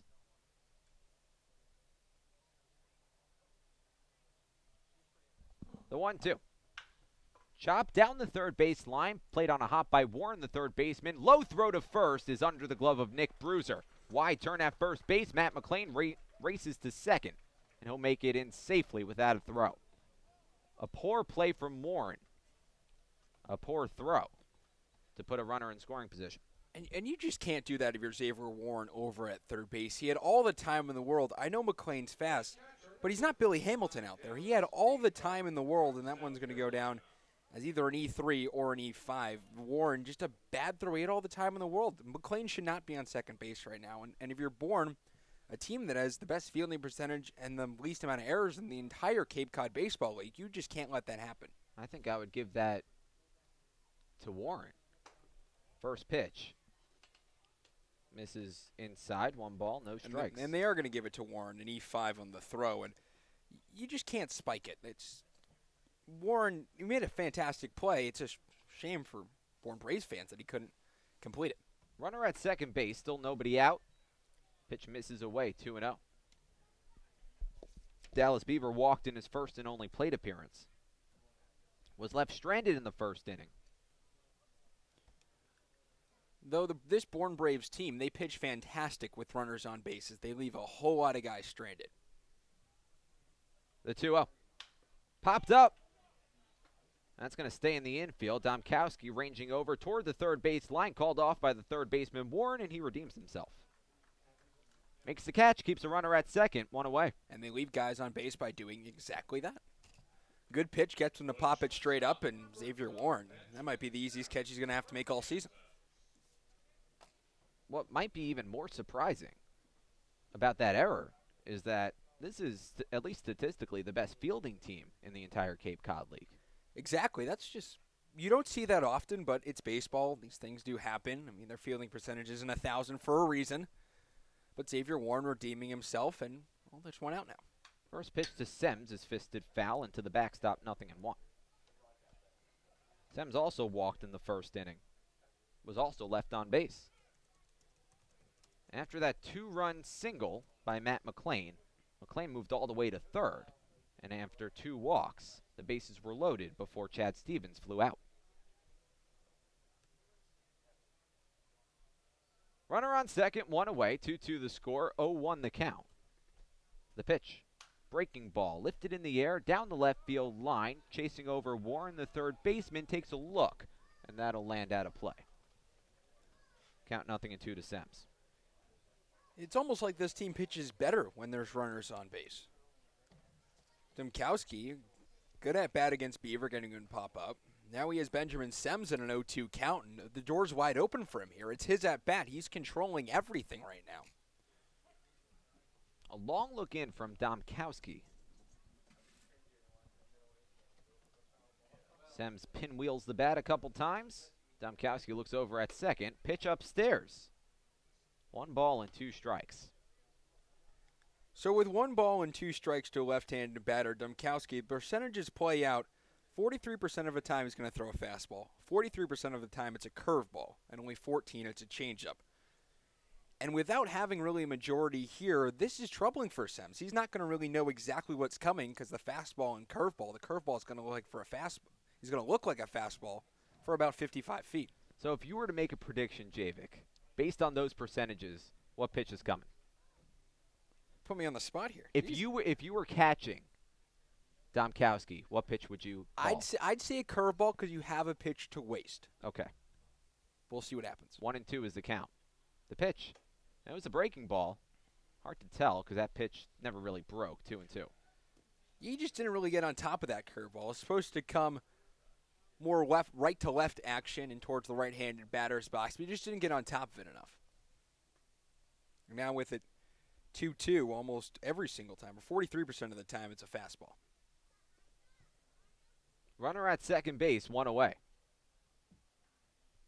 Count even to Benjamin Sems, the 2-2. Upstairs, ball 3. And that's 2 straight high pitches he's missed. It's almost like he's trying to get Benjamin Sems to chase it, but now he's got himself in a 3-2 count, and it's most definitely going to be fastball now. But if he does walk him, the good thing is you have Chad Stevens up, who's only hitting .250 on the season, and if he gets on the ground into a double play, then he's out of here unscathed. The 3-2. Breaking ball on the inside corner, strike 3 called. Sems didn't like it. Good pitch from Domkowski to ring up Sems for the second out. And that was just a beautiful pitch. Started it almost at his hip, curves it back over towards the middle of the plate, and it ended up about dead red middle, but there was no way Sems could have seen that coming, and there was no way he could have hit that. A perfect pitch. So Chad Stevens will be the new man up, stepping in from the right side. Runner at second base with 2 away in a 2-2 score. Bottom of the third inning. 0 for 1 today with a fly out to right field in the first inning. First pitch to him. Lifted in the air, out to left field, chasing McKenzie back. Fabian also going back, and Fabian will make the catch in left center field for the final out of the third. The Gatemen leave one stranded, no runs, no hits, one man left after 3. It's 2-2. Gabe Genovesi with your call when we return. Stick around on the Gatemen Baseball Network. Located in Wareham Crossing, Coastal Orthodontics knows the importance of a healthy smile. Dr. Kevin Oliveira and his team at Coastal Orthodontics are a patient-focused practice, delivering professional, effective orthodontic treatment based on the individual clinical needs of each patient, resulting in beautiful smiles in a timely manner. With 10 years of experience using Invisalign, Coastal Orthodontics uses the most up-to-date dental equipment. Cape Cod Coca-Cola thanks you for supporting the Cape Cod Baseball League and for refreshing yourself with ice-cold Coca-Cola products. Please remember to recycle your empty bottles, cans, and all other recyclable materials. It only takes 6 recycled plastic bottles to make a new baseball cap. Learning at Curry College extends beyond the classroom and is embedded in all that they do. Curry prepares students to engage in successful careers and active citizenship with a global perspective. Explore undergraduate majors, minors, and concentrations, including new majors in accounting, biochemistry, and software development. Online at curry.edu. Clobbered high and deep to right center field, and this one is gone. A home run. That home run's brought to you by Eastern Propane and Oil, another scholarship for a deserving youth. Eastern Propane and Oil, we're in your neighborhood.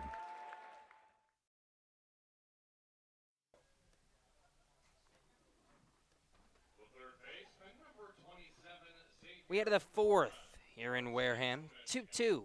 Bourne and Wareham knotted up. J.P. Gates back out for his 4th inning of work. First pitch on the inside corner, 0-1 to Xavier Warren. Xavier Warren, Jimmy Glowenke, Jackson Greer. 3, 4, 5 hitters due up for the Bourne Braves. Gates rocks and fires the 0-1. Low and away, 1-1. Gabe Genovesi here with you alongside Jonah Karp. Thanks for spending your Thursday night with us here on GBN. The 1-1. Fastball outside. 2 balls and a strike to Warren, who delivered the RBI double in the first inning for the Braves. Just his 5th double this season. The 2-1 pitch, way high and up. 3-1.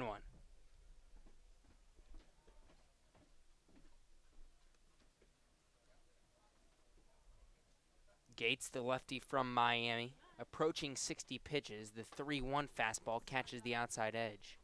3-2.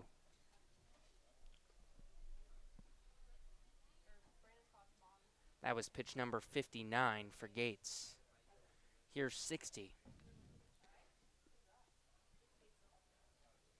And now time called by Warren. 2 runs on 2 hits in the first inning for the Braves, and then haven't had a hit since. 3-2 upstairs. Ball 4 at the chin of Warren. That's pitch number 60 by Gates. And that'll bring up Jimmy Glowenke.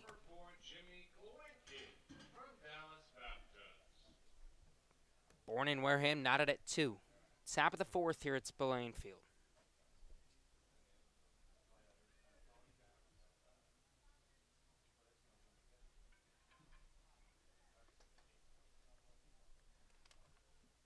Gates throws over to first. Back safely goes Warren.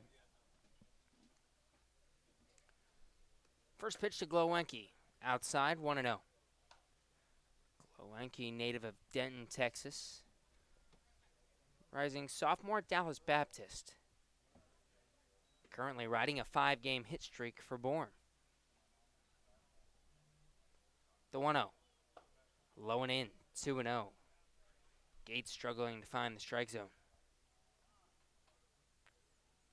And now Jerry Weinstein will make his way out and have a conversation with Gates. Manager for the Gatemen in his 2nd stint with Wareham after Coming to Wareham in 2016, winning 25 games, but losing in the first round of the playoffs. He'll retreat to the dugout without making a move.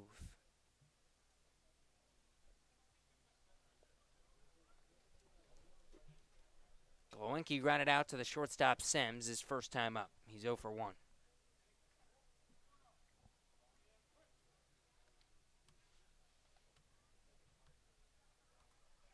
Throw over to first, back safely goes Warren.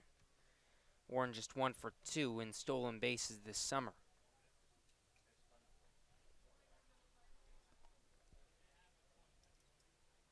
Glowinski came into tonight a .264 hitter, and now he dribbles one foul on the first base line, 2-1.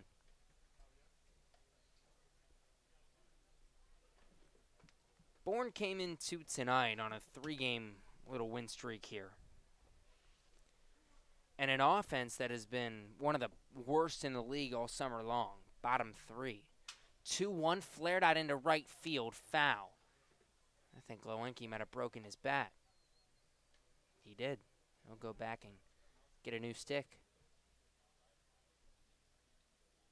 Count it 2-2. Exchanges a tan bat for a black one.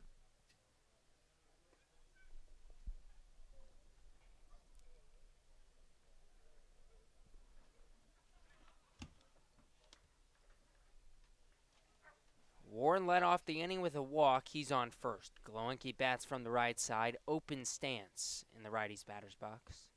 2-2 popped him up. Shallow right toward the line. McLean ranges over to his left, makes the catch right above the bill of his cap. 1 away here in the 4th, and that'll bring up Jackson Greer. The designated hitter, number 37, Jackson Greer from East Tennessee State. So Bourne on this 3-game winning streak. They've outscored opponents 24-6. The pitching is not a surprise. They've been in the top half of the league, top 3 in the league, and pitching all summer long as that one's grounded sharply toward third. Steven scoops, goes to second for 1, over to first, got him. 5-4-3 double play. A double play brought to you by TM Ryder Insurance Agency. Package your home and auto insurance for the perfect double play. Gates gets out of the inning. We head to the bottom of the 4th. 2-2 the score. We'll be right back on GBN. Whether you're brewing a lager or an ale, Stone Path Malt has got you covered. Stone Path Malt, the local provider of quality malt for all your favorite New England craft breweries, is right here in Wareham. For your next night out, stop by their new tap room. Village Signs of Mattapoisett. They do it all, from logo design, trucks and buildings, to boats. Village Signs has proudly served Southern New England for over 35 years. Visit them at villagesigns.inc.com for all your signage needs. The Gatemen would like to thank Wareham Country Market for helping to feed the Gatemen players and staff after games. They are located about a quarter of a mile from the field on Route 6, offering a convenience store, a Dunkin' Donuts, and a deli. Wareham House of Pizza has been serving Wareham and Marion for over 40 years with steak and cheese, pizza, and subs. Located in Shaw's Plaza, head on over for pickup or let them deliver to you.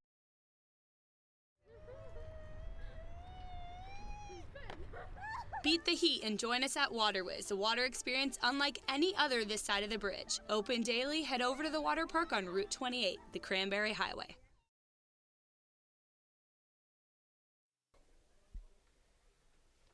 9-1-2 hitters due up for the Gatemen here in the bottom of the 4th. Toro Tsuka, Braden Ward, Darren Baker, the 3 due up.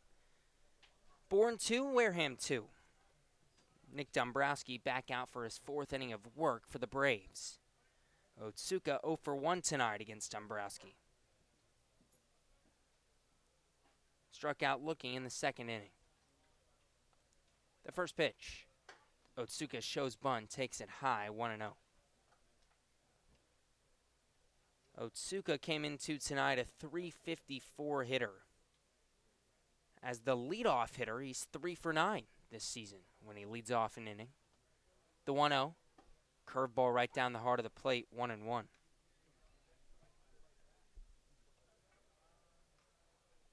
Otsuka's been in the 9-hole all season long for Wareham.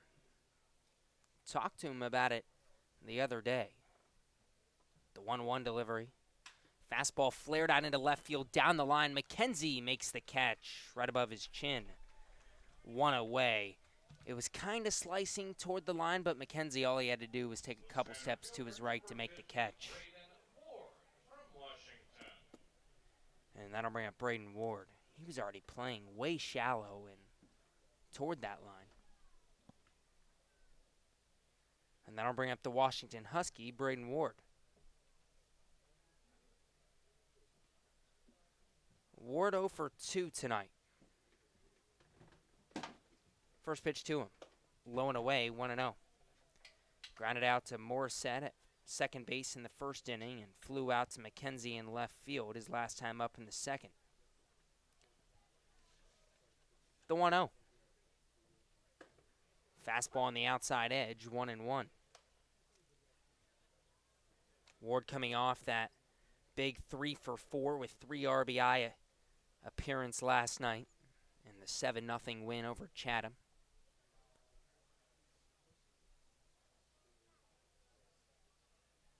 A long look in, now the 1-1 from Dombrowski. Curveball blooped out into shallow center. Fabian ranges in, dives, and can't make the catch. Ward books it to second, standing up. He's got his first hit of the night. Runner in scoring position for Darren Baker with 1 out. Judd Fabian is a little shaken up. The athletic trainer for Bourne will make her way out and check on the center fielder. That's a double for Ward, his 5th double of the year. We'll see if Fabian's okay. Suka lined out to begin the inning. Ward with a bloop hit out to shallow center, and Fabian couldn't quite get there. 2-2 the score, bottom of the 4th. We're going to take a short break. Let's hope Fabian is okay, and we'll be right back on GBN. The 99 Restaurant is a proud sponsor of the Cape Cod Baseball League. Visit them in Centerville, Falmouth, Mashpee, Wareham, or Yarmouth this summer and try some local flavor from the winner of the Cape Times Best Restaurant for Takeout. The 99, always the real deal. The Wareham-based 80 Makepeace Company, founded in 1854, is the world's largest cranberry grower and the largest private property owner in eastern Massachusetts. The company supports organizations like the Wareham Gatemen and projects like the outdoor cranberry bog classroom that you may have passed on your way in. Visit admakepeace.com to learn more. Judd Fabian got up, and while he's going to stay in this ball game, he walks back to his position at center field. Looked like it might have been something with, around that wrist area, but we're not going to speculate. Couldn't quite tell from here. Glad he's okay, and he's going to stay in the game. That brings up Darren Baker, who's already 2 for 2 tonight. Wareham and Bourne deadlocked at 2. Braden Ward on second after the double, and Baker tries to keep it rolling here in the 4th. First pitch fastball right at the knees. 0-1.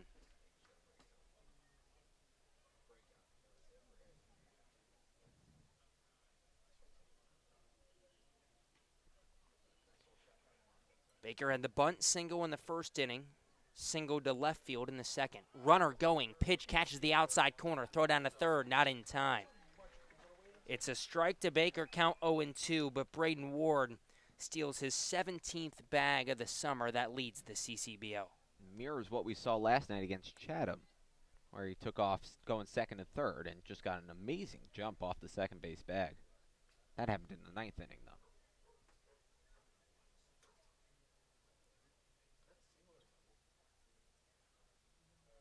The 0-2 delivery to Baker. Swing and a miss, strike 3. Ball was a little low and away. Baker whiffs. 2 down. Here in the 4th. That's strikeout number 4 for Nick Dombrowski. And in steps Jacob Teeter.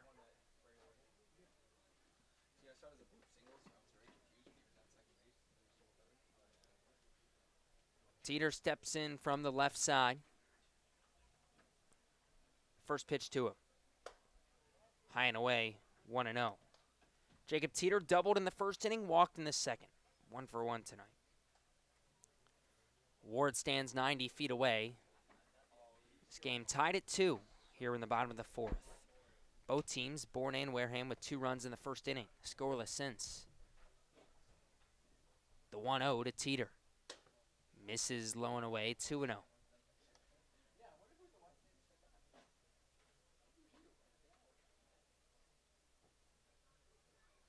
Teeter with runners in scoring position in 2 outs this season. 4 for 12 with 4 RBIs. Not too bad. The 2-0. Lifted foul and out of play. Down the third base line, 2-1.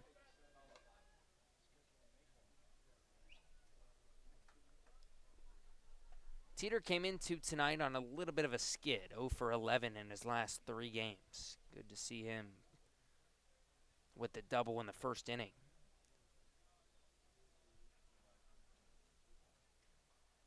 A little bit of an open stance from the left side for Teeter. The 2-1. Hit high into shallow right. Hess, a couple steps in, settles under it, makes the catch above the bill of his cap. Dombrowski gets out of the inning. No runs on 1 hit. 1 left aboard for the Gatemen as we head to the 5th. We'll be right back on GBN. The Wareham-based 80 Makepeace Company, founded in 1854, is the world's largest cranberry grower and the largest private property owner in eastern Massachusetts. The company supports organizations like the Wareham Gatemen and projects like the outdoor cranberry bog classroom that you may have passed on your way in. Visit admakepeace.com to learn more. The 2019 Cape League All-Star Game will be played at Eldridge Park, home of the Orleans Firebirds. Mark the date on your calendar, Sunday, July 21st. Game time is 6 p.m., but the gates open at 2. One highlight will be the home run hitting contest. There will also be an autograph session and a large merchandise village with items from many of the teams. Be sure to buy your tickets now right here at the merchandise stand. Tickets are just $5, and part of the proceeds will support our Wareham Gatemen.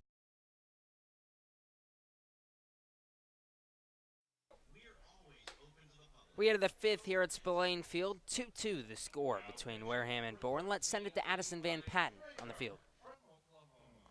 Thanks, guys. Yeah, I'm here with an actual regular attendance fan of the Wareham Gatemen. It is Bark in the Park night here at Spillane Field, and I'm here with Ryder. He's a Dachshund Yorkie mix. And, I mean, what could be better than America's favorite pastime and man's best friend? Sending it back to you guys. I 100% agree, and Jonah Karp loves that dog. I love all dogs. More dog content, please. Bark in the Park night here at Spillane. This game tied at 2 as we head to the top of the 5th inning. JP Gates' night is done. He honestly had a pretty good start for Wareham. Yeah, he did. I mean, JP Gates probably, it's not his longest performance, but it might be his best start. He settled down after that second inning where he couldn't really find the strike zone, and then pitched what ended up being a 1-2-3 second and third and fourth inning. You'll take it. Yeah. In steps Jake McKenzie for Bourne. McKenzie, Nick Bruiser, Jacob Campbell. 6, 7, 8 hitters due up for Bourne. First pitch low and away, 1-0 from Levi Prater in a pitching change brought to you by Bay Point Club. 1-0 pitch popped up into deep right center. McLean ranges back, and he's called off by Ward, who makes the catch along the wall. The Washington Husky, Braden Ward, out in center, slams into the wall and makes the catch, 1 away. Braden Ward just covers a lot of ground, doesn't he?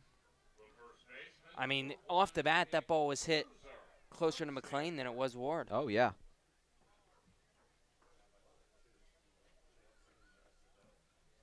So instead of a double, possibly a triple for McKenzie, there's 1 away here in the 5th. Prater, rising junior at Oklahoma, blows a fastball by Bruiser, 0-1. Making his 4th appearance for the Gatemen this summer, and his first 3, 7 2/3 innings pitched. Now a swing and a miss on an off-speed pitch down low, 0-2 to Bruiser. 7 2/3 innings pitched. Prater's only given up 1 earned run, 2 runs, 1 earned. They were both at YD July 2nd. The other two appearances scoreless. 0-2 low in the dirt, 1-2. The walk has been a little bit of an issue for Prater. 6 walks, 5 strikeouts. He's gotten a decision in 2 of his 3 appearances. Win at Chatham, loss at YD. He's 1-1. 1-2 on the inside corner, strike 3. Ring him up. Bruiser goes down looking. First strikeout for Prater tonight, 3rd for Wareham pitching. And the strikeout brought to you by Lang, Exafaris, and Bullard. Head to lxblaw.com to seek a trial attorney in the New Bedford area. 2 away here in the 5th, still tied at 2. In steps Jacob Campbell, takes the ball high and away, 1-0.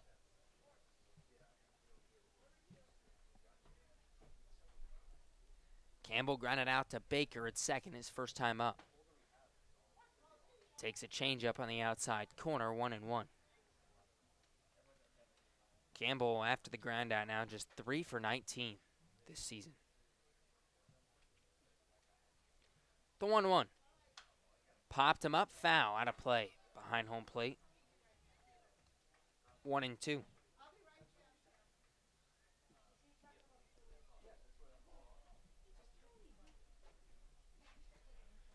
Prater in the, 7 innings, 7 2/3 innings we've seen him. Loves to work quick. 1-2, high at the chin. Count evens up, 2-2.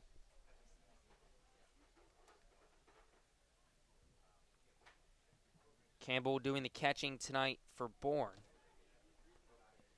Now the 2-2 from Prater. Line foul. Back into the caging near the Wareham dugout.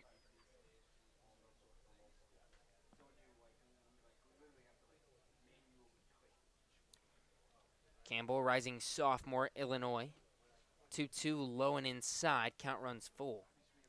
I will say this, though. Despite being just now 3 for 19 this season, 2 of those 3 hits have come in Campbell's last 2 games. One a couple nights ago at Katuitt. He went 1 for 4 with a double. Now the payoff pitch. Popped him up, sky high into shallow left. Sems the shortstop, calls off Otsuka and makes the catch. 3 up, 3 down for Prater in the 5th. We head to the bottom half of the inning. Still deadlocked at 2.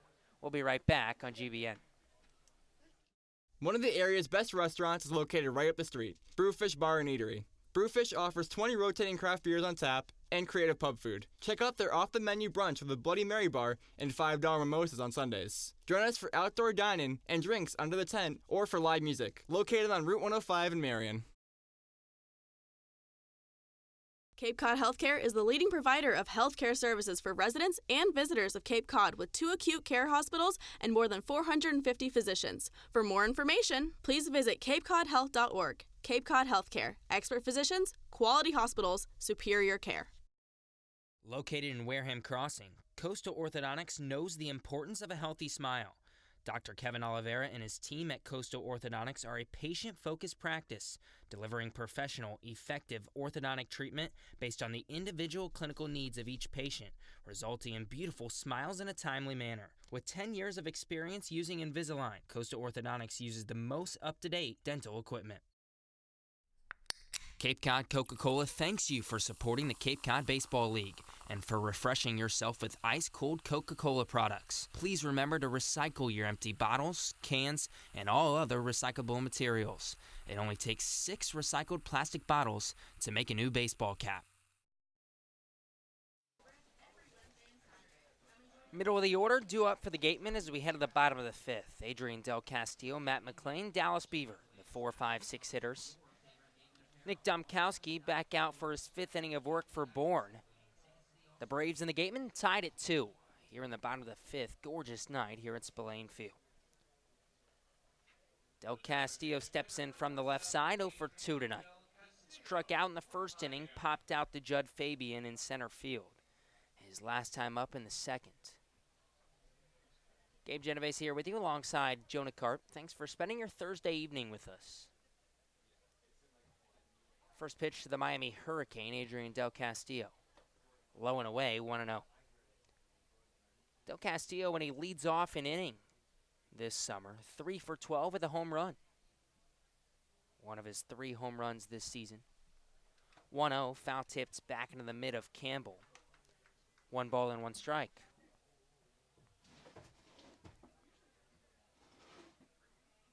Del Castillo coming off a 2 for 5 night yesterday in the 7-0 win at Chatham.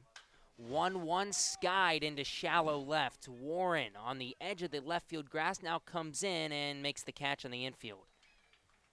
1 away here in the 5th, and that'll bring up Matt McLean.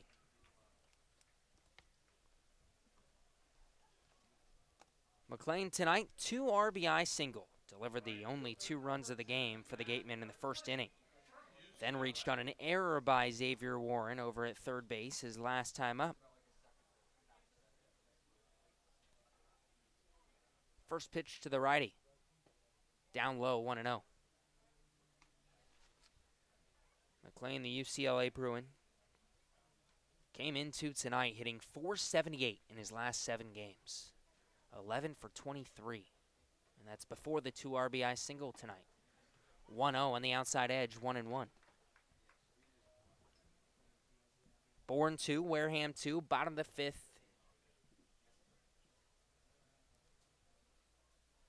Now the 1-1. Low and in, 2-1 to McLean. Talked to McLean before yesterday's game. That was before he went 0 for 1 with 3 walks and a hit by pitch yesterday. Reached 4 times. The 2-1. Down low, 3-1. It was right after the 3 for 5 performance at YD. Simply asked him if, he felt like he was in a groove. The numbers show it. The stats show it. And he said he's seeing it well. He's seeing it better lately, but nothing out of the ordinary. It feels like what he's felt like for most of his life, at least high school and last summer. The 3-1. Fastball in the outside corner, 3-2. Struggled at UCLA as a freshman. Hit just .203. But he said he feels good. Now the 3-2. Jammed him, popped him up, foul. Out of play on the first base line, will stay full.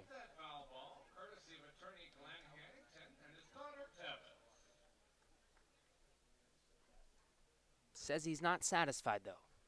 Says he can always see it better. Nobody on, 1 down here in the bottom of the 5th. The 3-2 from Domkowski. Swing and a miss, strike 3. On an off-speed pitch low and away, 2 down here in the 5th. That was a good pitch from Domkowski. He got off to a bit of a rough start, but he's really settled into his zone. Had a tough time finding the strike zone in the first and really the second inning as well, but the last few, he's settled down, and he has good stuff. That's his 5th strikeout tonight, and Dallas Beaver will try to keep the inning alive for Wareham. Hard ground ball up the middle into center field, a base hit. Well, that'll work. Beaver, his first hit tonight. He's on for the 2nd time in this game after a walk in the first inning. And then I'll bring up Benjamin Sims.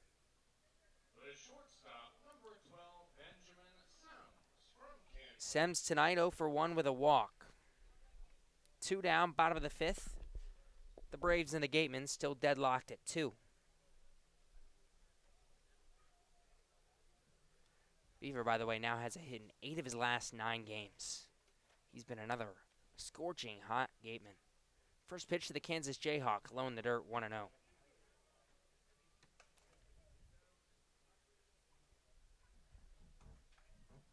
Sem struck out looking in the 3rd inning after the walk. Beaver not a big lead off first, not a threat to steal. The 1-0. Grounded towards second. Morissette gobbles, flips to second, and gets Beaver. So a 2-out single by Dallas Beaver, but that's it for the Gatemen. No runs on 1 hit. 1 left aboard. We head to the top of the 6th, still tied at 2. We'll be right back from Spillane Field. Learning at Curry College extends beyond the classroom and is embedded in all that they do.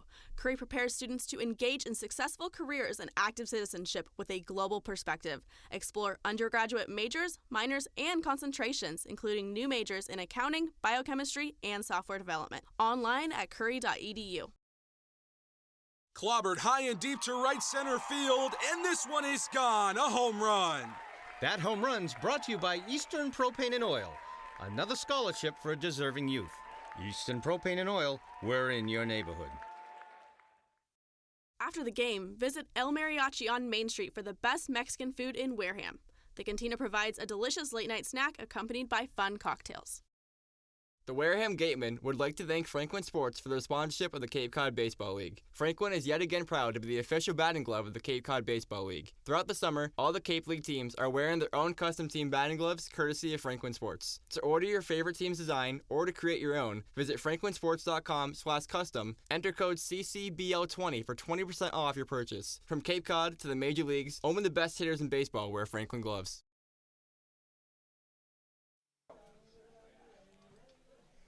We go to the 6th here at Spillane Field. Bourne 2, Wareham 2. 9-1-2 hitters for the Braves due up here in the 6th. Kyle Hess, Judd Fabian, Cody Morissette. 2 runs for both these teams in the first inning. We've been scoreless since.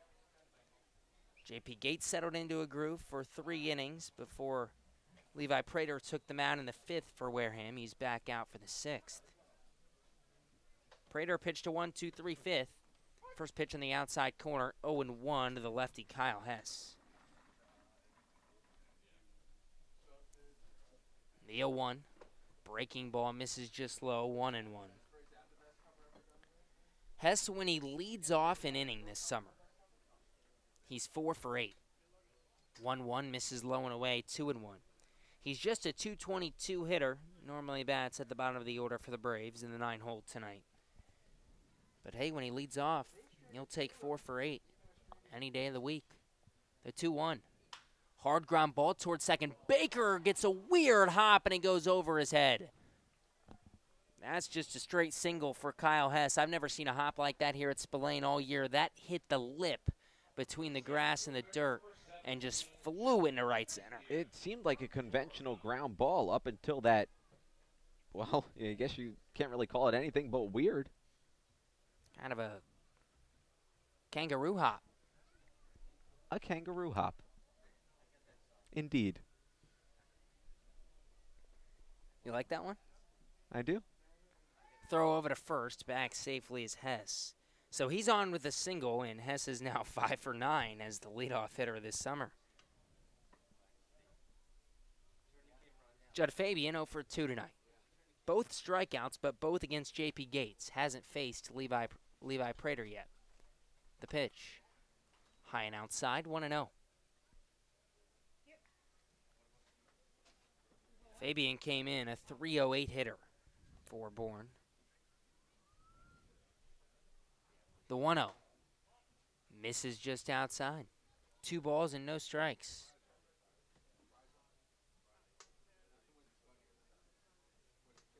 Fabian just finished up his freshman year at Florida. 2-0 pitch, fouled off back into the caging behind home plate, 2-1.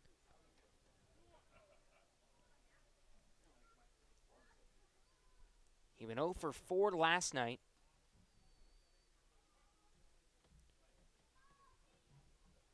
Now the 2-1. Fastball paints the outside edge, 2-2. Fabian, before last night, had reached in 8 of his last 9 games. Throw over to first, back safely standing up is Hess.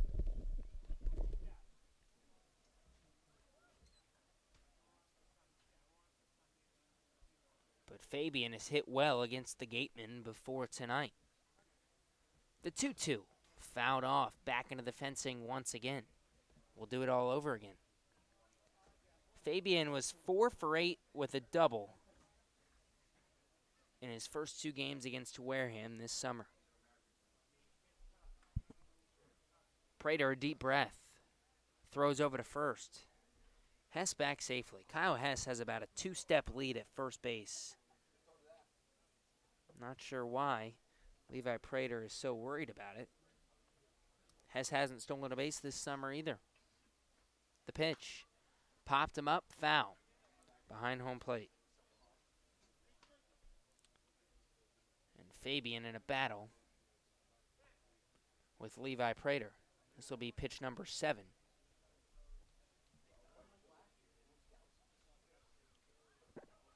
Prater sets and deals. Swing and a miss, strike 3 on a ball in the dirt. Good off-speed pitch from Prater. His second strikeout of the night. 1 down here in the 6th, and that strikeout brought to you by Lang, Exafaris, and Bullard. Head to lxplaw.com to seek a trial attorney in the New Bedford area. Cody Morissette steps into center stage. Hit by a pitch in the first inning. Then chopped one right back to J.P. Gates on the mound for a 1-6-3 double play to end the third. First pitch to him. Swing and a miss on a fastball in the outside corner. 0-1.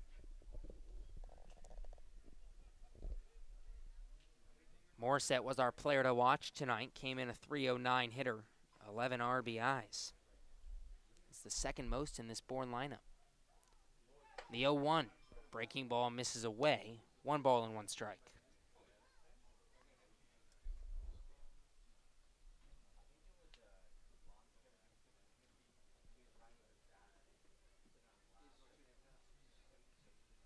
Morissette, another one of those speedy guys at the top of the lineup.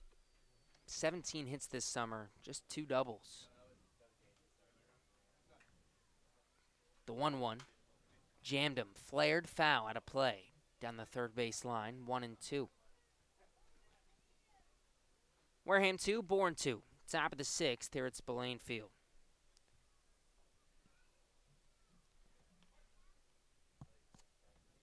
Two runs on 3 hits for Bourne tonight. 1-2. Misses just outside 2-2. 2 runs on 6 hits for Wareham tonight. And a bunch of zeros on the board after the first inning in which each of these teams scored 2 runs. Prater, the 2-2 pitch. Swing and a miss, strike 3. That pitch was outside. He got Morissette to chase. Back-to-back strikeouts for Prater. And another K brought to you by Lang, Exafaris, and Bullard. Head to lxplaw.com to seek a trial attorney in the New Bedford area. Xavier Warren now steps in from the right side. Warren delivered one of the 2 runs for Bourne. RBI double in the first inning. Gazes at a ball outside there, 1-0. Walked in the 4th. The walk led off the 4th inning before Gates got out of it with a 5-4-3 double play to end the inning. Prater sets, unleashes the 1-0. Popped him up, foul territory. Teeter chases and makes the catch. Jacob Teeter all the way over by the fencing. It looked like it was going to get out of play. Instead, Teeter does a nice job to stick with it. No runs on 1 hit. 1 left to board for Bourne after the leadoff single. We head to the bottom half of the 6th inning. Still deadlocked at 2. We'll be right back on GBN. Come as you are, sit down, and relax at the deck of the Gateway Tavern. Enjoy the view while exploring their extensive food and drink menus for the ideal Cape Cod dining experience. Gateway Tavern, the official helmet sponsor of the Wareham Gatemen. Joanne Stevenson and William Ravis Real Estate, a double play when it comes to selling or buying a home. With 19 years of experience in residential real estate and ranked #1 globally, they are sure to help you with all of your hopes and dreams. William Ravis Real Estate, the official real estate company for the Boston Red Sox, and Joanne Stevenson, your hometown agent, proudly support the Wareham Gatemen. Located on the Cape Cod Canal, Keystone Place at Buzzards Bay is the area's newest rental independent living, assisted living, and memory care community. With some of the area's largest apartments and an ultra-inclusive monthly service package, Keystone Place is a life-fulfilling retirement community unlike any other. Discover Keystone Place, the best option in Cape Cod.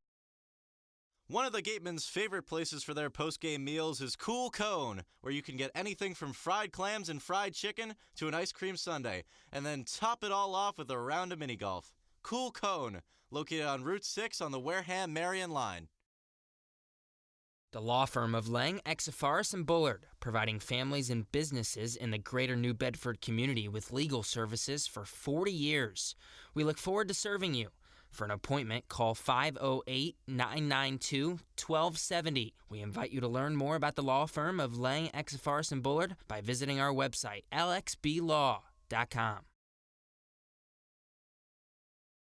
Legacy Insurance Agency at 213 Main Street here in Wareham can offer you coverage for all your insurance needs. We have the bundle discounts, the accident forgiveness, the vanishing deductible, no loss, etc. But unlike those gimmick companies, we can quote you with multiple carriers. So forget the lizard and price tool and come talk to a professional. We'll help you find what's right for you. Chad Stevens, Toro Otsuka, Braden Ward, 8-9-1 hitters for the Gatemen, due up here in the bottom of the 6th. Bourne 2, Wareham 2. The Gatemen trying to break a 2-2 tie. Stevens is 0 for 2 tonight. Couple of pop-outs, one to right field, one to center field. First pitch to him. Low and in, 1-0. New pitcher on the mound for Bourne, Nick Domkowski's night is done. 5 innings pitched, 6 hits given up, 2 runs, 3 walks, 5 strikeouts for Domkowski. The Minnesota Gopher, Joshua Culliver, on the mound now. 1-0, right over the heart of the plate at the knees, 1-1. This is his 7th appearance of the summer. And his worst one came against Wareham. The 1-1 to Stevens. Low and in, 2-1. The ERA is 6.92. He's given up 7 runs against Wareham, 10 total this summer. Without the Wareham appearance, he's been a pretty good pitcher. 2-1, just misses off the inside corner, 3-1. That was back here on July 3rd. Only went 2 innings deep. Gave up 7 earned runs, 6 hits. Walked 3, didn't strike out a single batter. The 3-1 hit well into deep left. Ranging back is McKenzie, and he'll get called off by Fabian, the center fielder, who makes the catch. 1 away. Why does it seem like the story of the season for Chad Stevens is hitting the ball well but right at position players? Every time. The Portland Pilot can't catch it break. That'll bring up the 9-hole Toro Otsuka.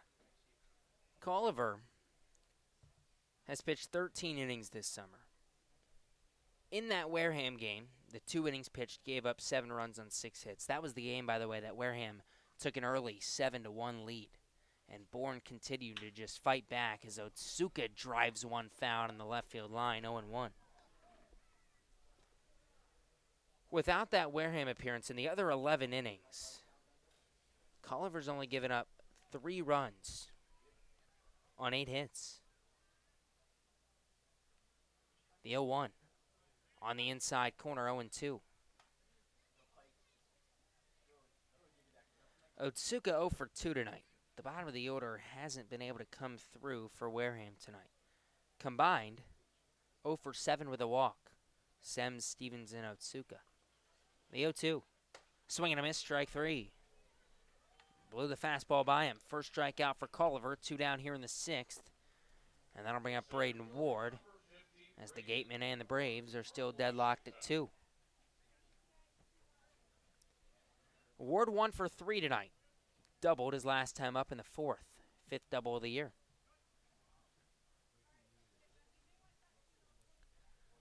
He grounded out in the first inning to second base, flew out to McKenzie in left field in the second inning. Culliver fires home. Foul tipped back into the mid of Campbell. 0-1.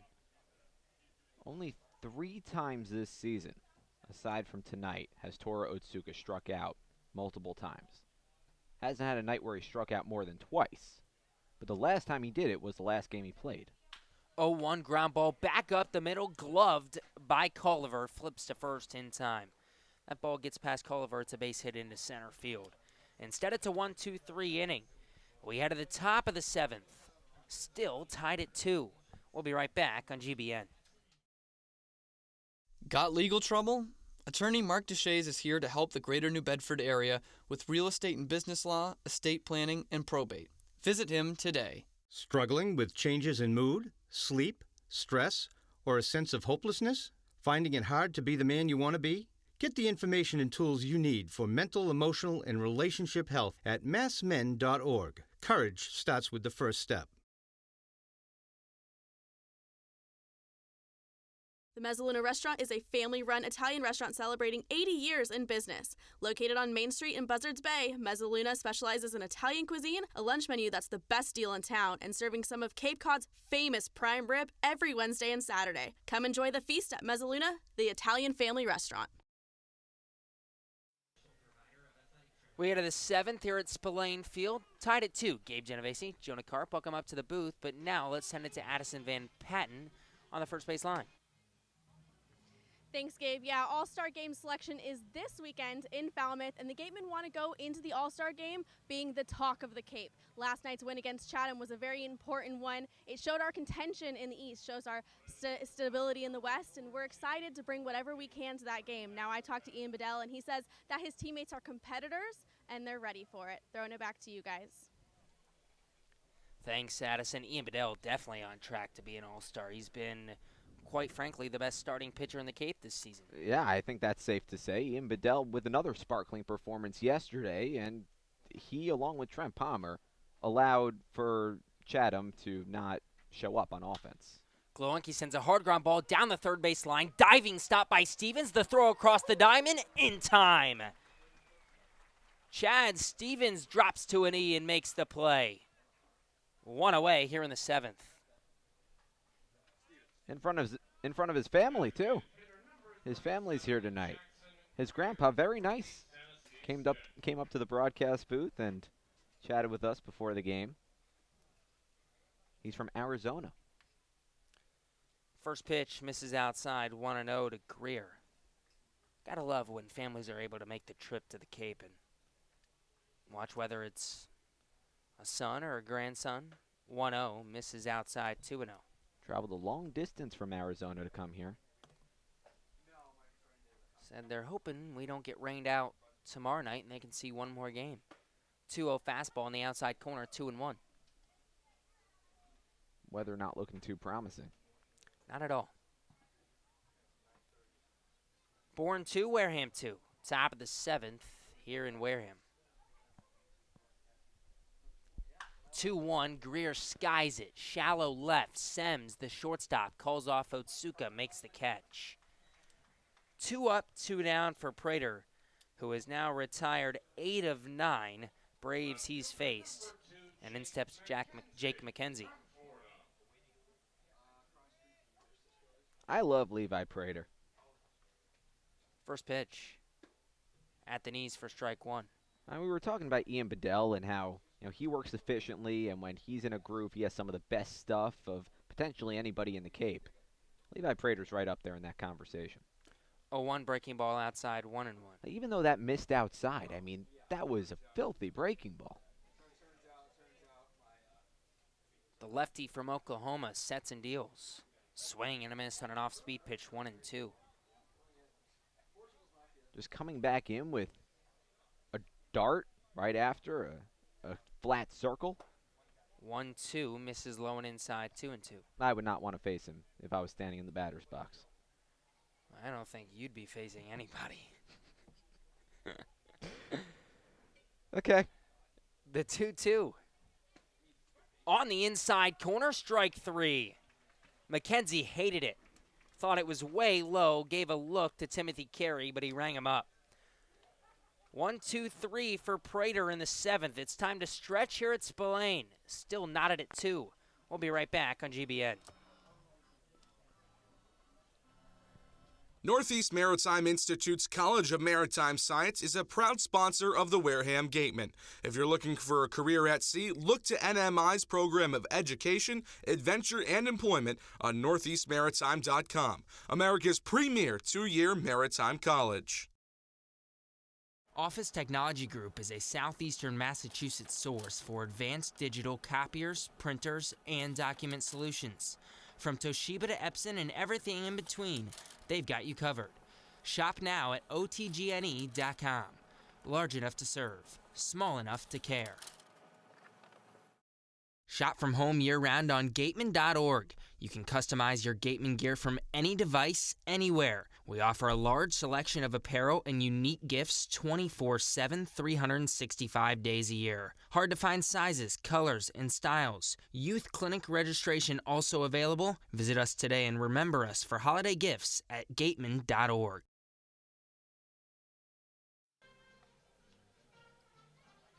Take Me Out to the Ball game has been played here at Spillane Field. Darren Baker, Jacob Teeter, Adrian Del Castillo, 2-3-4 hitters for the Gatemen due up as we head to the bottom of the 7th. Bourne 2, Wareham 2. Both of these teams scored twice in the first inning, and it's been zeros on the scoreboard ever since. Joshua Culliver back out for a second inning of work out of the bullpen for Bourne. He'll face Darren Baker for the first time tonight. Baker against the starter Domkowski, 2 for 3. First pitch from the Minnesota Gopher, Culliver. On the outside corner for strike one. Baker a bunt single in the first. Single to left field in the second. Struck out in the fourth. The 0-1. Foul tapped back behind home plate. 0-2.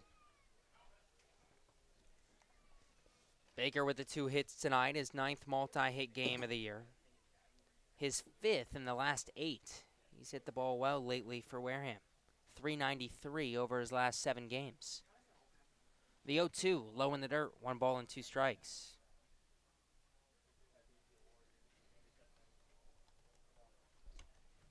Wareham 14-11-1. First place in the Western Division, 29 points. Bourne 10-14 this season, 4th place in the West, but they've won 3 in a row. The 1-2, high and tight. Baker limbos out of the way. Count evens up, 2-2. Bourne now a 4.5 game cushion over the last place Hyannis Harbor Hawks. The 2-2, lined foul out of play to the left field line. We'll do it all over again. Remember, 4 or 5 teams in each division make the playoffs, so Bourne has just created separation. Wareham a half game up for first place. Katuitt only a half game back. 2-2 flared foul. Same spot. Out of play down that third base line. Baker stays alive. We stay at 2-2.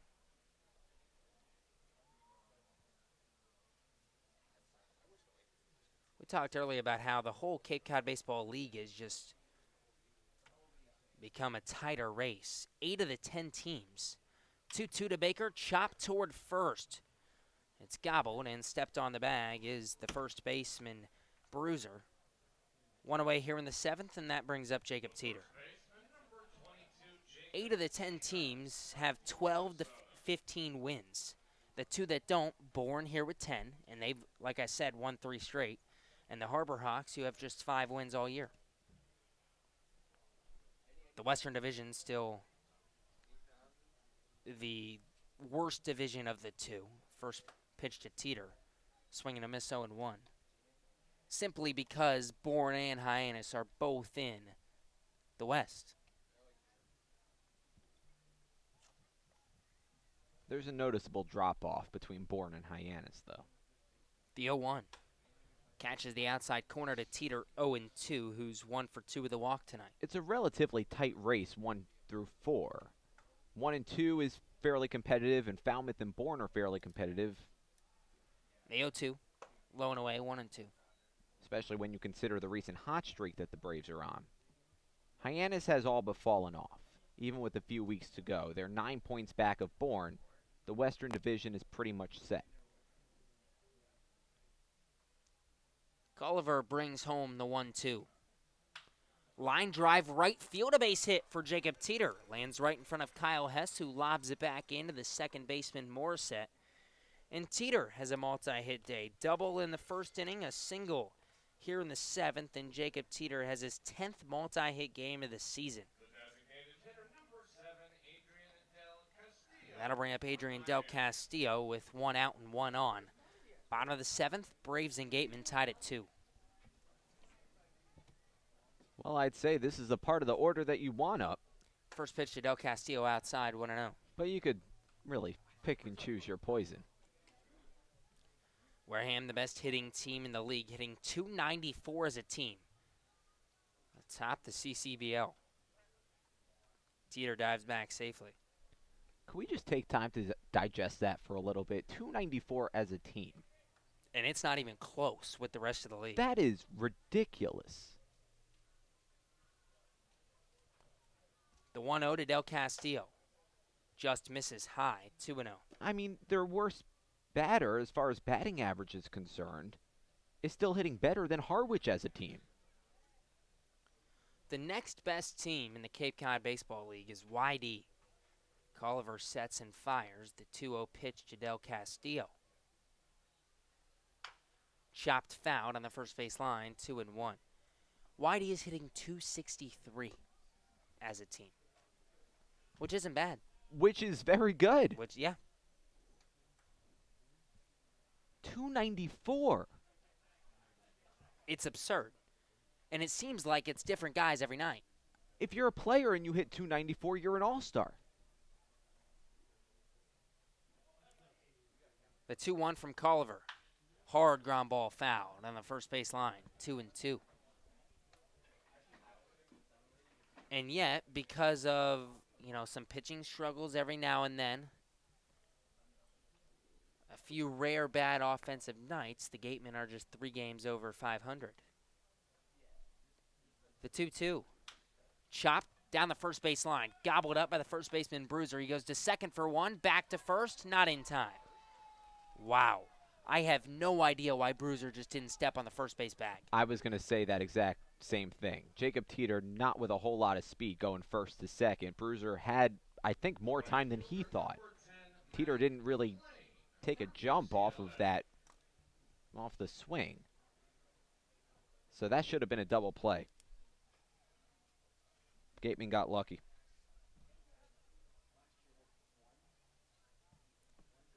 In steps Matt McLean with 2 down. Bottom of the 7th, still tied at 2. First pitch to McLean, high at the chin, 1-0. I mean, Bruiser was a half step from first. Oh, yeah. He just didn't even think about stepping on the back. We should be heading to the 8th inning. Let's see if McLean can make Bourne pay. 1-0 outside, 2-0. Your first instinct should be to get the lead runner, which is what he did. And perhaps his thought process was, well, I'll get the relay back, and Adrian Del Castillo doesn't have a ton of speed. So perhaps it's enough time to double him up anyway. I mean, I guess, but he was so close to the bag that when he threw to second, his heel almost hit the bag. Yeah. No, he could have just kicked it and threw over to second. We'll get a pinch runner, Mike Antico. Pinch running for Adrian Del Castillo.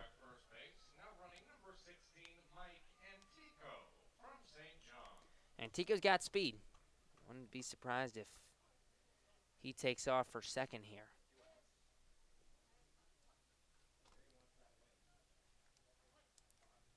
McLean 1 for 3 tonight. Has reached twice because of an error. The 2-0. Hard line drive. Foul down the left field line. 2-1. Unless it's a hit and run play, I don't see Antico swiping this bag.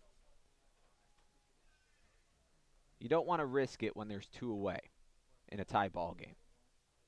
When it's this late, you want speed on the base paths, but you don't want to make a stupid decision. Not even when, if he's at second, a base hit to center scores you the go-ahead run. A hard hit ball could score Mike Antico anyway with his speed. The 2-1 from Colliver. Hard ground ball down the third base line. Foul. Ho. McLean about a foot away from extra bases there. Count evens up 2-2. Foot away from a 3-2 advantage.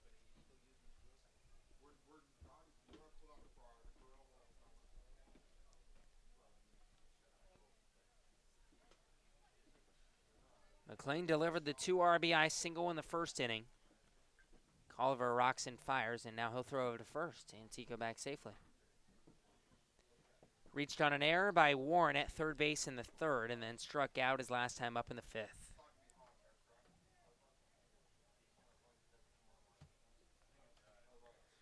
Little bit of an open stance on the right side for McLean. The 2-2 to Colliver. Runner going, pitch in the dirt, and Antico's in standing up as the pitch got away from Campbell. 3-2 count to McLean, and a runner in scoring position. Antico got a great jump, and that was a bad pitch. He picked the perfect pitch to run on. Yes, he did. McLean with a runner in scoring position and 2 outs this season, 2 for 8, 3 RBIs. The Gatemen sure could use a hit here. The payoff pitch, chopped foul. We'll stay at 3-2.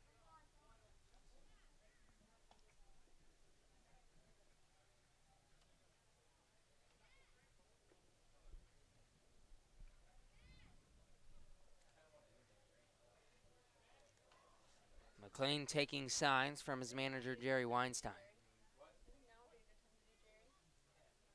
Antico, a 2-out lead off second.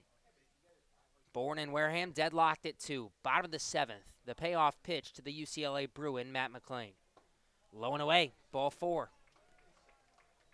Nice job by McLean to be patient there, not chase a breaking ball. And that'll bring up Dallas Beaver. And what a difference it makes now having Antico at second base rather than Adrian Del Castillo.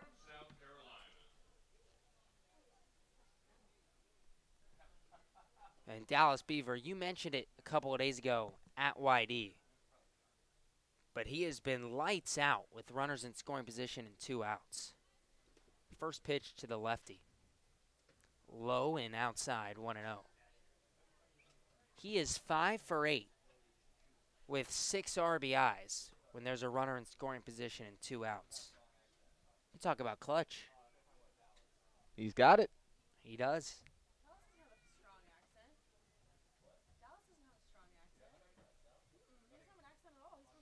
The 1-0. Swing and a miss on a fastball outside, 1-1.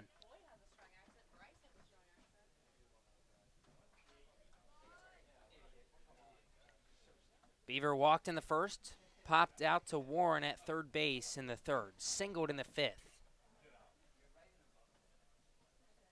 Bourne and Wareham have been tied at 2 since the first inning. The 1-1.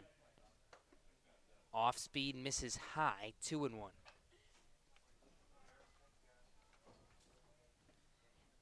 Beaver with the hit, now a hit in 8 of his last 9 games.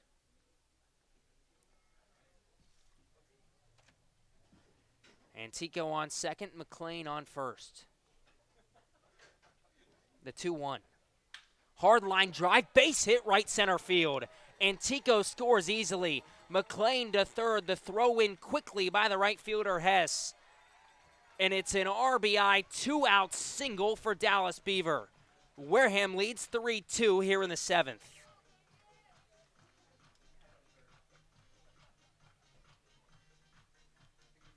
Boy, he's clutch. Nobody I'd rather have at the plate than Dallas Beaver in that situation. Nobody. And again, what a difference Mike Antico makes standing at second base rather than Adrian Del Castillo.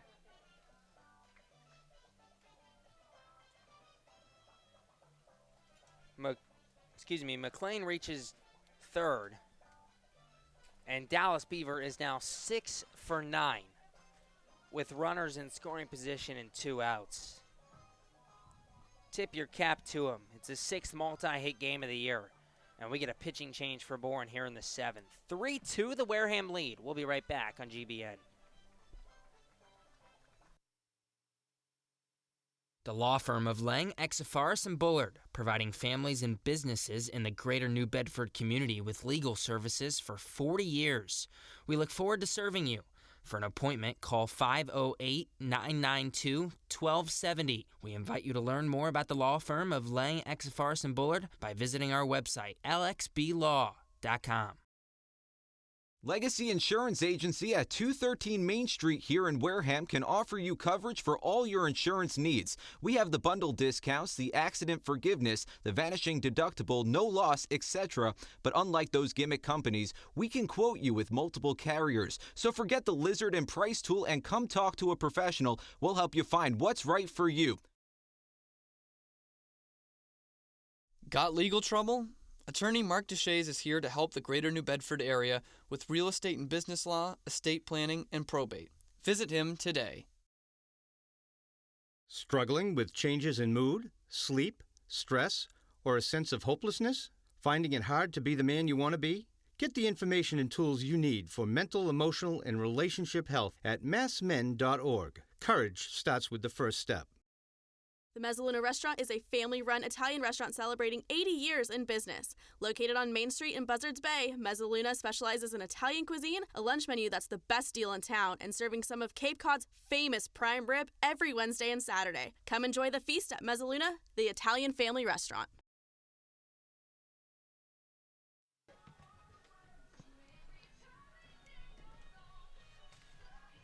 Wareham 3, Bourne 2, bottom of the 7th.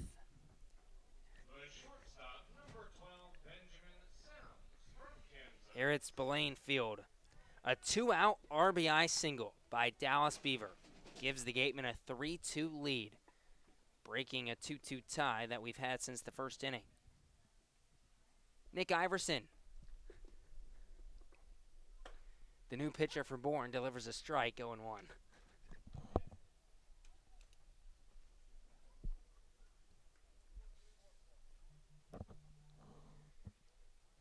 Benjamin Semmes, the batter. He's 0 for 2 with a walk tonight.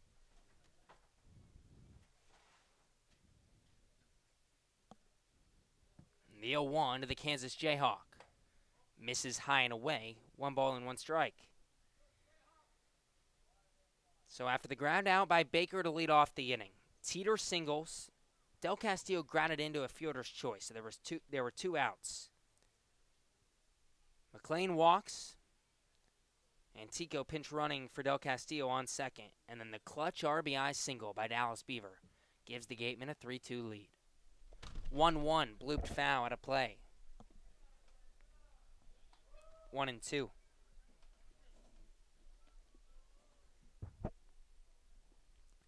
Semmes struck out in the third, grounded out to Morissette at second base his last time up.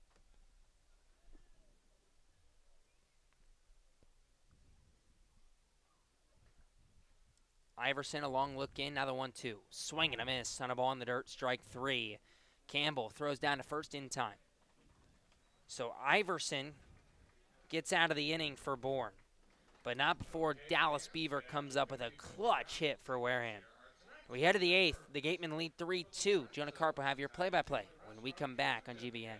Gatemen Baseball is officially sponsored by Robertson's GMC, the truck professionals. Located just 2 miles away on Cranberry Highway, Robertson's GMC, we are professional grade. Power like a pro. Need physical therapy? Select Physical Therapy works directly with you and your physician to create a plan of care that meets your goals and needs, with 6 locations on Cape Cod and more across the country. Select Physical Therapy is the official provider of athletic training for the Wareham Gatemen. Soft as a Grape has 10 retail locations on Cape Cod. So even when you're cheering on your Gatemen at any away games, stop into a Soft as a Grape store for the best Cape Cod products. No trip to the Cape is complete without a trip to Soft as a Grape. South Coast Health Operators of Charlton Memorial, St. Luke's, and Toby Hospitals delivers an unmatched combination of clinical excellence with a personal touch. They are proud to serve as Southeastern Massachusetts and Rhode Island's only not-for-profit health system, as well as the region's largest employer. South Coast Healthcare, plus something more. Whether you're brewing a lager or an ale, Stone Path Malt has got you covered. Stone Path Malt, the local provider of quality malt for all your favorite New England craft breweries, is right here in Wareham. For your next night out, stop by their new tap room. The Wareham Gatemen just 6 outs away from a victory.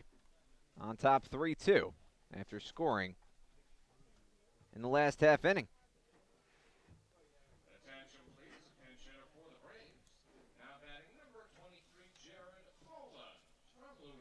Jared Poland will lead things off. He's a pinch hitter. Takes the first pitch on the outside corner, strike one.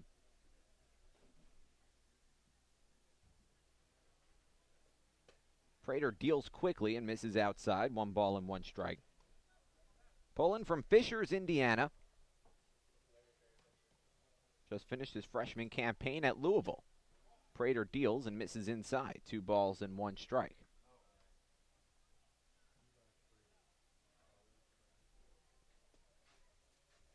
Poland coming in for Nick Bruiser. Swings through a pitch. 2-2. 34th round draft pick by the Boston Red Sox in 2018. A two-way player. As Prater misses low and in. 3-2. Pitched a little bit for the Cardinals. Hit just .211 with a homer, 18 RBIs. 3-2 the count. Nobody on, nobody out. The pitch. Cut on and missed, strike 3. It was foul tipped into the glove of Beaver. A strikeout by Levi Prater. Strikeout brought to you by Lang Exafaris and Bullard. Head to lxblaw.com to seek a trial attorney in the New Bedford area. 1 away. Nobody on. 1 man out. Jacob Campbell, the new batter. He's 0 for 2. First pitch from Prater. Taken low and away. 1 ball, no strikes. Campbell grounded out to end the 2nd inning. Popped out to end the 5th inning.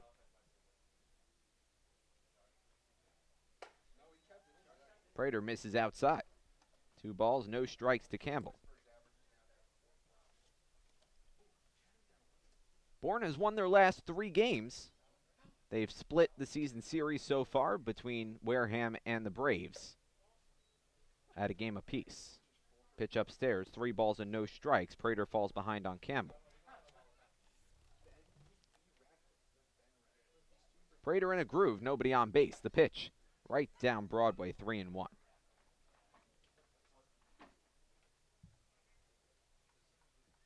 "29 strikes, 23 balls thrown by Levi Prater.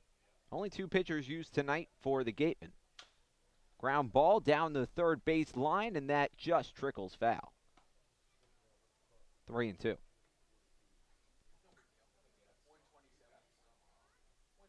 Campbell entered this game with just 18 at-bats for the Braves. 0 for 2 tonight. Now just 3 for his first 20 this summer. 3-2 the count, nobody on base, 1 man out. Top of the 8th inning. 3-2 Gatemen. The payoff. Fouled off, and we'll do it again. Kyle Hess would be next.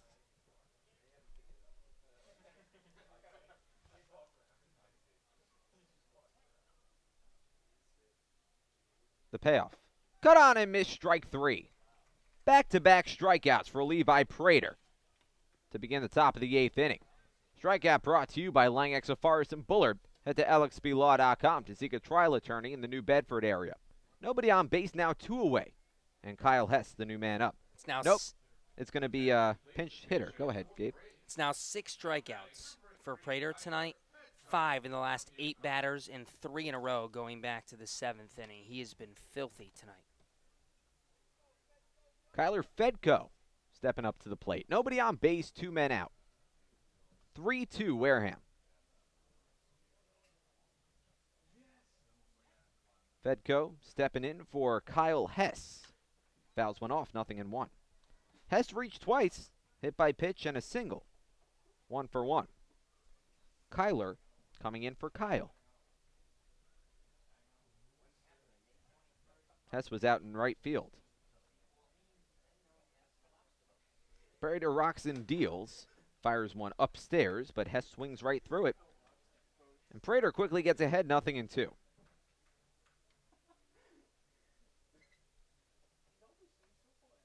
Fedko, the rising sophomore at UConn, batted .242 with 5 homers this season. Batting just a $179 this summer. The 0-2. Swung on and missed at a pitch in the dirt, strike 3.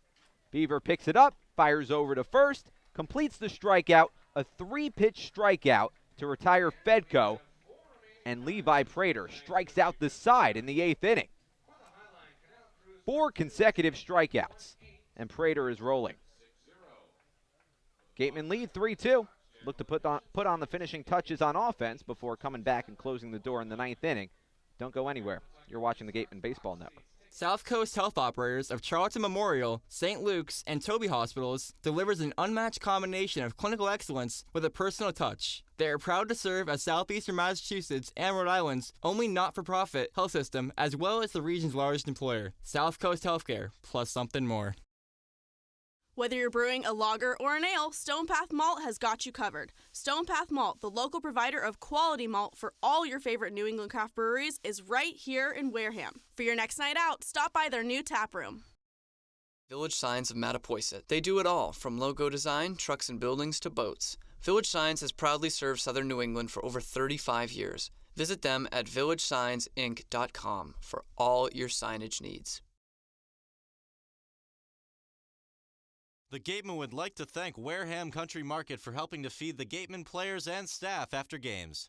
They are located about a quarter of a mile from the field on Route 6, offering a convenience store, a Dunkin' Donuts, and a deli. Wareham House of Pizza has been serving Wareham and Marion for over 40 years with steak and cheese, pizza, and subs. Located in Shaw's Plaza, head on over for pickup or let them deliver to you. Chad Stevens, Tora Otsuka, Braden Ward, the 3-2 up. Stevens squares to bunt, lays one down the third base line, but it rolls foul. 0-1. Stevens has hit the ball well tonight. Story of the season for Chad Stevens. Hitting the ball well, just finding the mitts of position players. 0 for 3 with 3 flyouts. The first one to right, second one to center, third one to left. Leads off this inning, the 0-1. High chopper over the mound toward the left side of the infield. Played by Gowenke, the shortstop, tosses over to first in time. But Stevens nearly beats it out for an infield single. He's retired, now 0 for 4. Nobody on base, one man out. Bottom of the 8th, Tora Otsuka, the new man up. Well, that one not so hard hit, but put in play, and Stevens almost beat it out.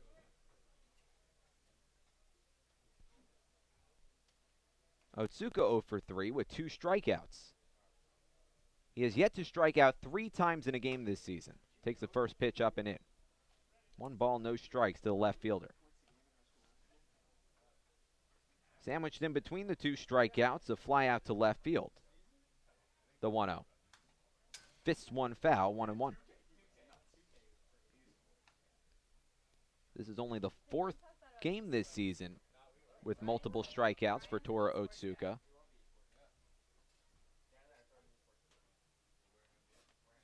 The 1-1. Misses outside.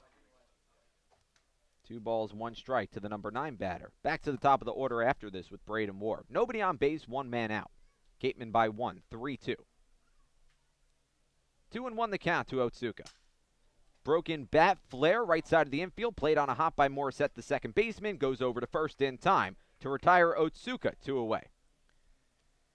And Otsuka, well, ever since being scorching hot, is now 0 for in his last 2 games. Funny how baseball works like that sometimes, doesn't it? Everything always comes back down to earth.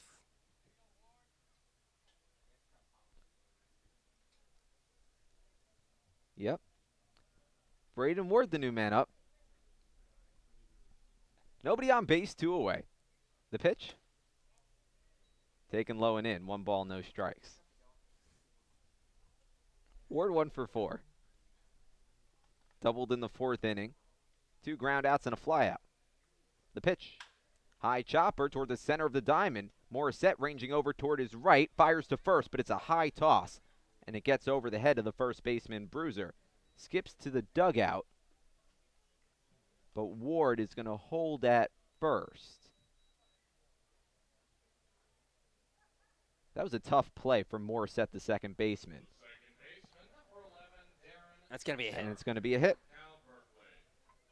Not a good throw, but ranging wide over to his right to prevent that from skipping into center field. Braden Ward on with a single.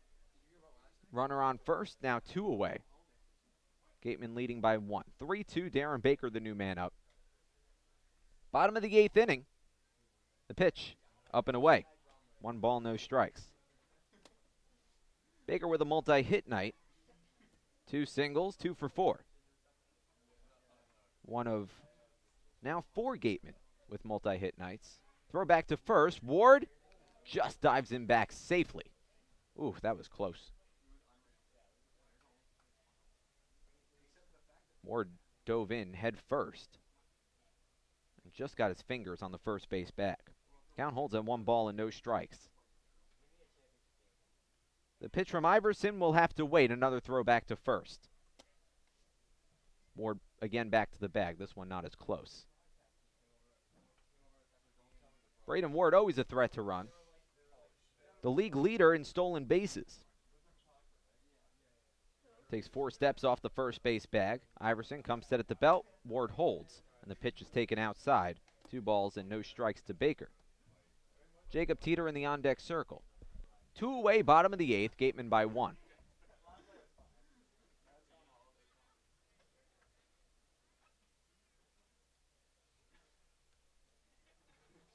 Iverson sets. Ward holds. And the pitch misses the outside corner. 3 balls and no strikes to Darren Baker. Baker struck out in the 4th inning. Doesn't walk a whole lot. He's ahead in the count. 3 balls, no strikes. And that's ball 4. Iverson misses low and away. And Baker's on base for the 3rd time tonight. 2 ducks on the pond for Jacob Teeter, who has himself a multi-hit night. He's reached base 3 times. A single, a double, and a walk. 2 for 3. A lot of speed on the base paths. Ward off of second, Baker off of first. Gatemen by 1 with 2 away in the bottom of the 8th. Iverson checks the runner at second. Double takes. Deals from the belt. First pitch. Slapped on the ground, left side of the infield and through into center field for a base hit. Braden Ward being waved around. The throw to the plate is not in time. Braden Ward comes home to score. An RBI single for Jacob Teeter, and it's 4-2 Gatemen. 3 hits tonight for Jacob Teeter. He's 3 for 4. Well, that's one way to snap out of a slump if you're Jacob Teeter. My goodness, after being 0 for 11 in his last 3 games. 2, the speed of Braden Ward. We've seen it in all different ways this year, but I think that's the first time we've seen him have to beat a throw on a hard hit ball out to left. First pitch to Mike Antico is popped up. Shallow left field, McKenzie closing in. Makes the catch, and that'll retire the side. Mike Antico in his first at-bat, coming in for Adrian Del Castillo, swinging on the first pitch he sees, and pops out to end the inning. But the Gatemen tack on some insurance in the bottom of the 8th. They're now on top by 2. 4-2 the score as we enter the 9th. Gatemen will try to close it out when we return. Stick around on the Gatemen Baseball Network. Wareham House of Pizza has been serving Wareham and Marion for over 40 years with steak and cheese, pizza, and subs. Located in Shaw's Plaza, head on over for pickup or let them deliver to you.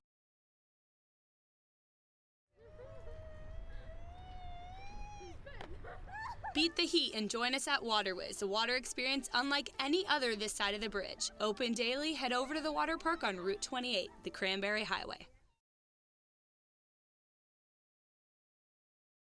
The 99 Restaurant is a proud sponsor of the Cape Cod Baseball League. Visit them in Centerville, Falmouth, Mashpee, Wareham, or Yarmouth this summer and try some local flavor from the winner of the Cape Times Best Restaurant for Takeout, the 99. Always the real deal.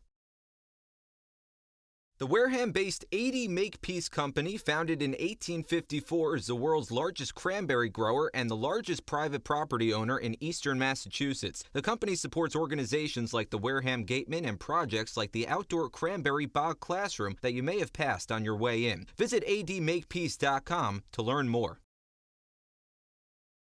One of the Gatemen's favorite places for their post-game meals is Cool Cone, where you can get anything from fried clams and fried chicken to an ice cream sundae, and then top it all off with a round of mini golf. Cool Cone, located on Route 6 on the Wareham-Marion line.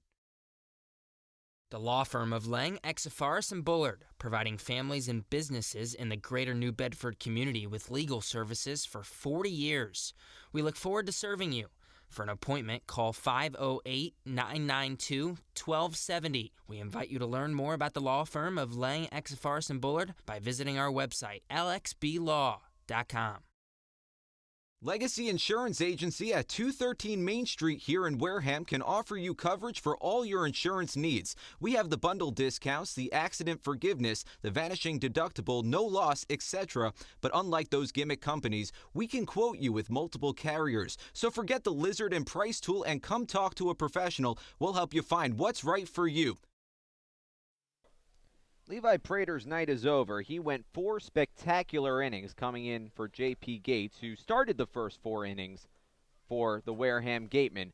Now with the Gatemen on top 4-2, the job to close it out will go to Ben Leeper. The book closed on Prater. Went 4 innings, gave up 1 hit, no earned runs, no walks, 7 strikeouts. One of the best outings we've seen from any Gatemen pitcher all season. 4-2 Gatemen. Top of the 9th inning. And we're back to the top of the order for Bourne. Judd Fabian, Cody Morissette, Xavier Warren, the 3 due up. Fabian 0 for 3. First pitch. Misses low and away, a breaking ball. 1 ball and no strikes. Jonah, Karp, Gabe, Genovesi, Addison Van Patten with you. Thanks for sticking around on this Thursday evening from Spillane Field. The 1-0. Taking over the inside corner, 1-1. Leeper this season, 5 appearances. In his first 3, he went an inning in each 3, didn't give up a run. The 1-1 from Leeper. Popped up, shallow right field. Closing in is Matt McLean, the right fielder. He'll make the catch with plenty of space. Makes it above his cap with 2 hands. 1 away. In his last 2, he gave up a run on 1 hit to these Bourne Braves in an inning and 2/3. And then his worst appearance 4 days ago against the Harbor Hawks. An inning pitched, gave up 2 runs on 3 hits. It all adds up to a 4.76 ERA in 5 2/3 innings pitched this summer. Nobody on base. 1 away, top of the 9th. Gatemen by 2. First pitch to Morissette. Misses well outside. 1 ball, no strikes. Cody Morissette looking for his first hit of the night. He's 0 for 2. He was hit by a pitch in the first inning. Came around to score. The 1-0. Taken low and in. Breaking ball. 2 balls and no strikes. And there was a mix-up there. Beaver was fooled. Beaver had his glove high and away there, and that ball sunk down. It hit him. The 2-0. Fastball. Nips the outer corner, 2-1. Leeper said that was my bad, too. He threw the wrong pitch. Trying to settle down. Nobody on base. 1 man out. The pitch. Fastball. On the outer half, strike 2. Morissette struck out in the 5th inning. 9 strikeouts for Gatemen pitching tonight. The 2-2. Just misses the outside corner. Tough pitch to take from Morissette. He lets it go, 3-2. Timothy Carey calling the balls and the strikes all night. Nobody on base, 1 away. Gatemen leading 4-2. The pitch. Fouled off. We'll do it again with another payoff pitch. Another spectacular outing from Wareham pitching. Coming off a shutout performance at Chatham against the #1 team in the entire CCBL, the Chatham Anglers. Shut them out 7-0. And they bounce back, giving up 2 runs so far on only 3 hits. The 3-2. Misses high and away, ball 4. And Cody Morissette works a full count walk. And the Braves have life here in the 9th inning. Tying run stepping up to the plate. And that's been part of the issue for Leeper. 3 walks against Bourne, July 3rd. A walk against the Harbor Hawks, July 7th. It's now 5 walks, and if you include the out tonight, 3 innings. 5 walks in his last 3 innings. Xavier Warren drew a walk in the 4th inning. He's reached base twice. He's 1 for 2. A double in the 1st. Walked in the 4th. Popped out to end the 5th. Takes the first pitch over the outer half. 0-1. Warren playing third base tonight for the Braves. A double play ends it. The middle infield playing back. Morissette with about 3 steps off the first base bag. 0-1 the count to Warren. Left-handed pitcher. Left-handed batter. The pitch. Fouled off. Leaper gets ahead, 0-2.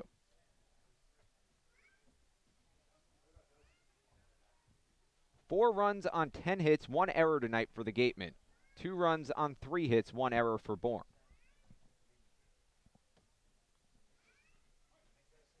(4-2) Gatemen, 1 away, top of the 9th. Leaper trying to shut the door. The Gatemen have won 2 straight games. Looking to stay atop the Western Division standings. They hold a 1-point lead over Katuitt. Fouled off. Count holds at 0-2. Xavier Warren entered tonight batting .259 with 2 homers, 15 RBIs this season. 1 for 2 tonight. Jimmy Glowacki in the on-deck circle. Leaper comes set at the letters. Deals from the third base side of the rubber. Kicks, delivers. Pitch downstairs. 1-2. This has turned into an absolutely gorgeous night here in Wareham, Massachusetts. Light shining bright here at Spillane Field.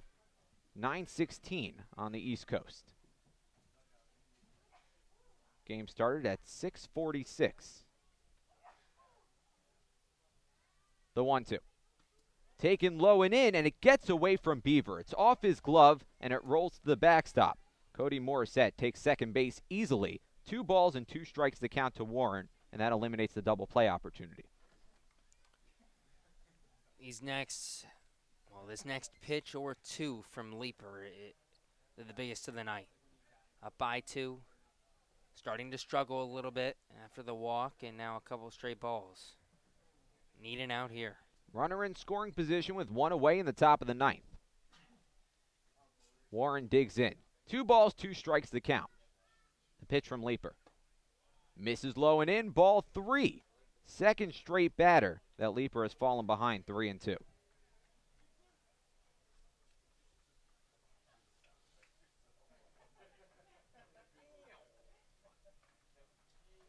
Xavier Warren, the switch hitter, batting from the left side. The rising junior at Central Michigan. Batted .369 this season, the 3-2. Slapped down the third base line, but foul. And we'll do it again. 8 home runs, 23 doubles, 70 RBIs. And he walked more times than he struck out at Central Michigan. A heck of a season.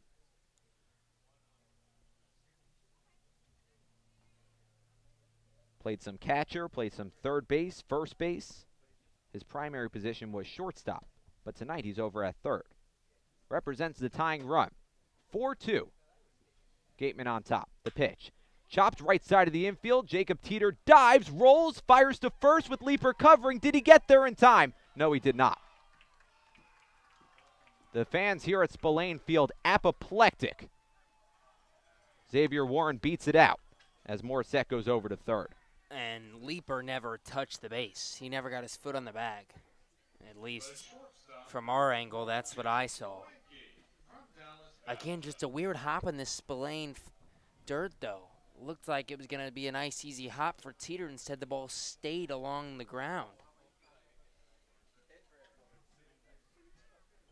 That's going to go down as a single for Xavier Warren. Just the 4th hit of the night for the Bourne Braves. Runners at the corners, now the tying run at first. Jimmy Glowacki, the new batter. First pitch to him. Waved at and missed. A lazy swing and a miss. Badly fooled. 0-1.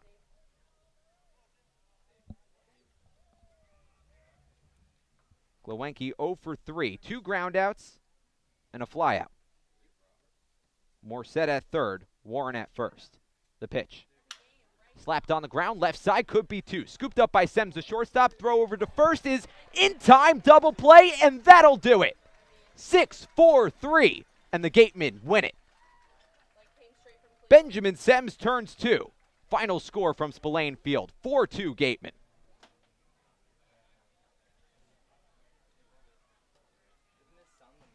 Bourne threatened. They had 2 on and the tying run on in the top of the 9th inning. But the combination of Ben Leaper and the infield defense padlocked the door. Gatemen hang on to win it, and win it by a score of 4-2 from home. We'll be right back on the Gatemen Baseball Network to break down this victory. Stick around. After the game, visit El Mariachi on Main Street for the best Mexican food in Wareham. The cantina provides a delicious late-night snack accompanied by fun cocktails.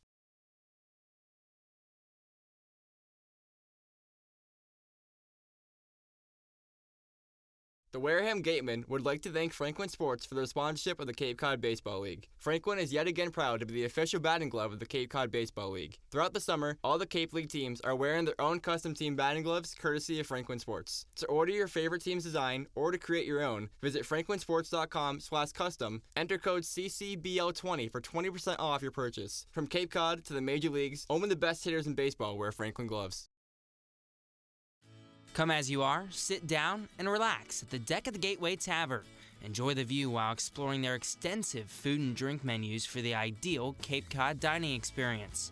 Gateway Tavern, the official helmet sponsor of the Wareham Gatemen. Joanne Stevenson and William Ravis Real Estate, a double play when it comes to selling or buying a home. With 19 years of experience in residential real estate and ranked #1 globally, they are sure to help you with all of your hopes and dreams. William Ravis Real Estate, the official real estate company for the Boston Red Sox, and Joanne Stevenson, your hometown agent, proudly support the Wareham Gatemen.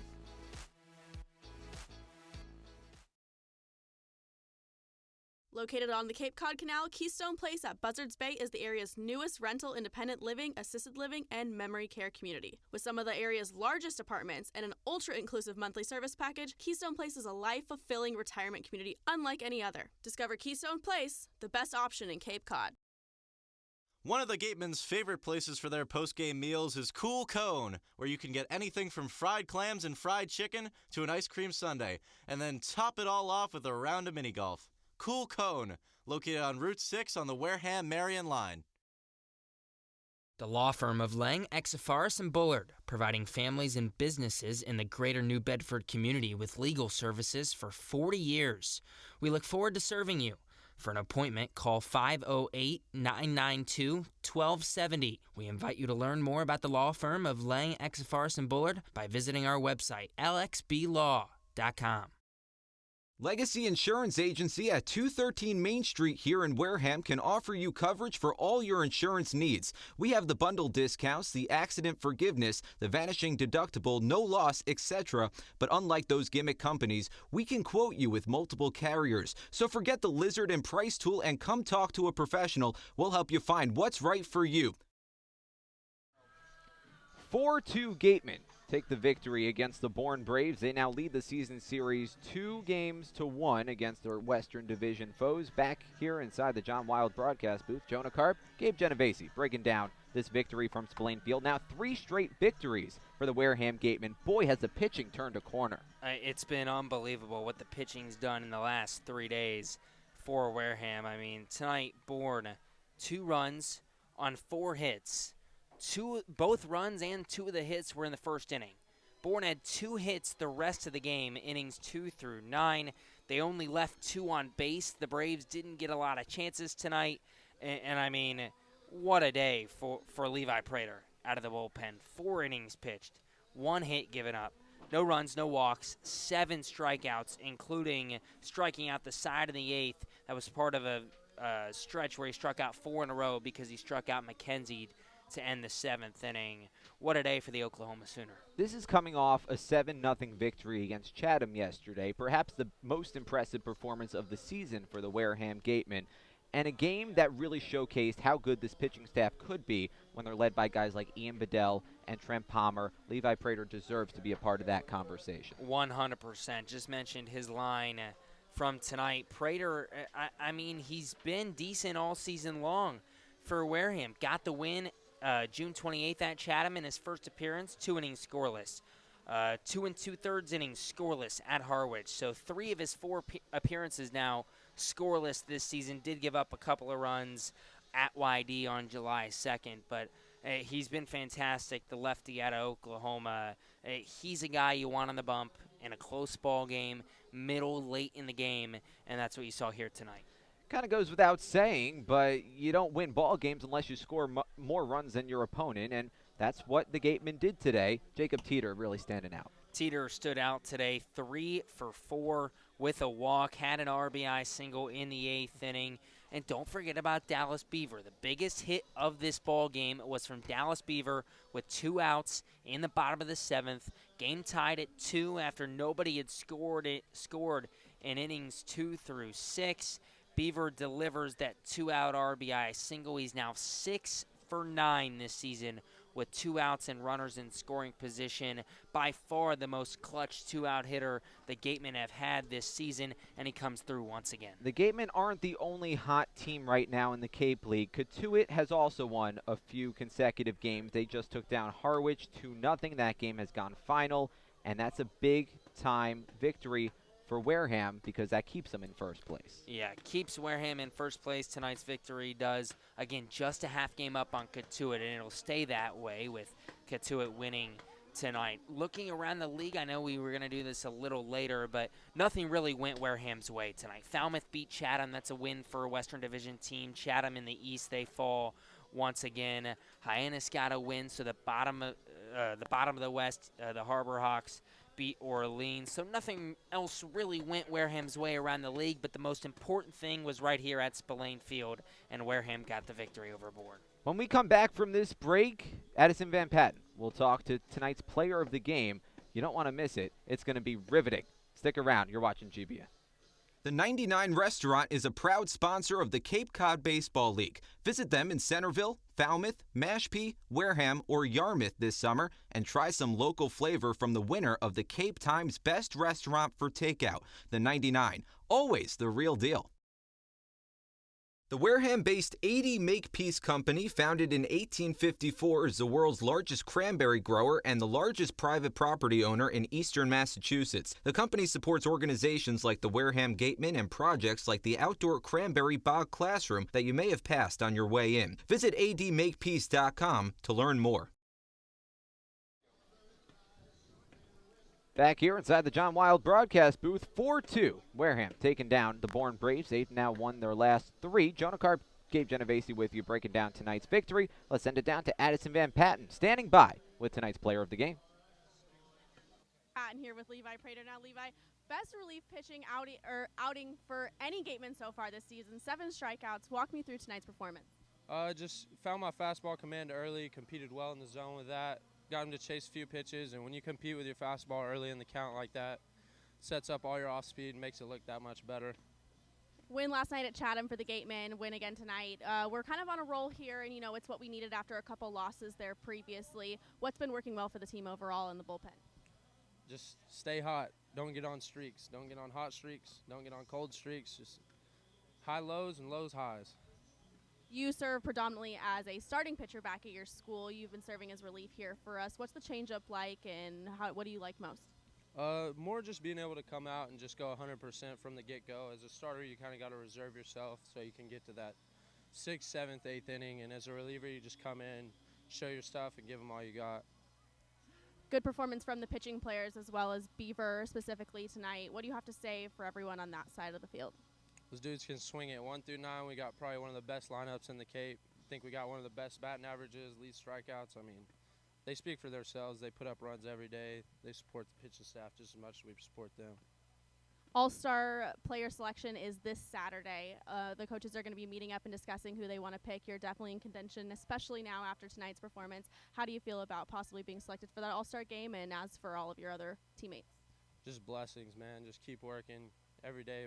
Appreciate the grind. It's tough coming out here 60 days straight, but appreciate the grind. Keep working with your guys and just keep continuing to better your game as much as you can. All right, we'll be back doing the same exact thing tomorrow. Thank you for chatting with me and sending it back to you guys. All right, thanks so much, Addison. Well, Levi Prater deserves to be named player of the game, does he? 100%. It's worth reading his final line again. 4 innings pitched, gave up just 1 hit. That was the only base runner. Actually, he did walk 1 as well, so only 2 base runners tonight. No, he didn't walk 1. I can't even read my book. 1 base runner Levi Prater allowed tonight. The only hit off of Prater tonight came in the 6th inning. No runs, no walks, 7 strikeouts for the Oklahoma Sooner I mean, he's a big reason. He's the biggest reason Wareham got the victory tonight. Your book still looks a whole lot better than mine. You look at mine, it looks like hieroglyphics. All right, 4-2 the final score. Wareham taking down Bourne. They're on a roll. They've won their last 3. They're back in action tomorrow against Brewster. They're back at home tomorrow against Brewster. 6:45 first pitch. Any thoughts before we part ways? I mean, Brewster in the East right now, like we said, Brewster's one of those 8 teams between 12 and 15 wins coming into tonight. There's really not a big drop-off between the Gatemen. Anyone in the East, Katuitt and Falmouth. I mean, you're going to get a good showing every night. And, hey, I mean, home game tonight, home game tomorrow. We got a 3rd straight home game. This was game 1 of a 3-game homestand. Come out, support the Gatemen. And if not, we'll be right here on GBN. Yes, we will. 6:45 first pitch. We'll have your coverage started at 6:15 right here on GBN. You know the drill. Tune in at 6:15. For Javik Blake, for Addison Van Patten, for my broadcast partner, Gabe Genovesi, I'm Jonah Karp saying so long. Thanks for watching.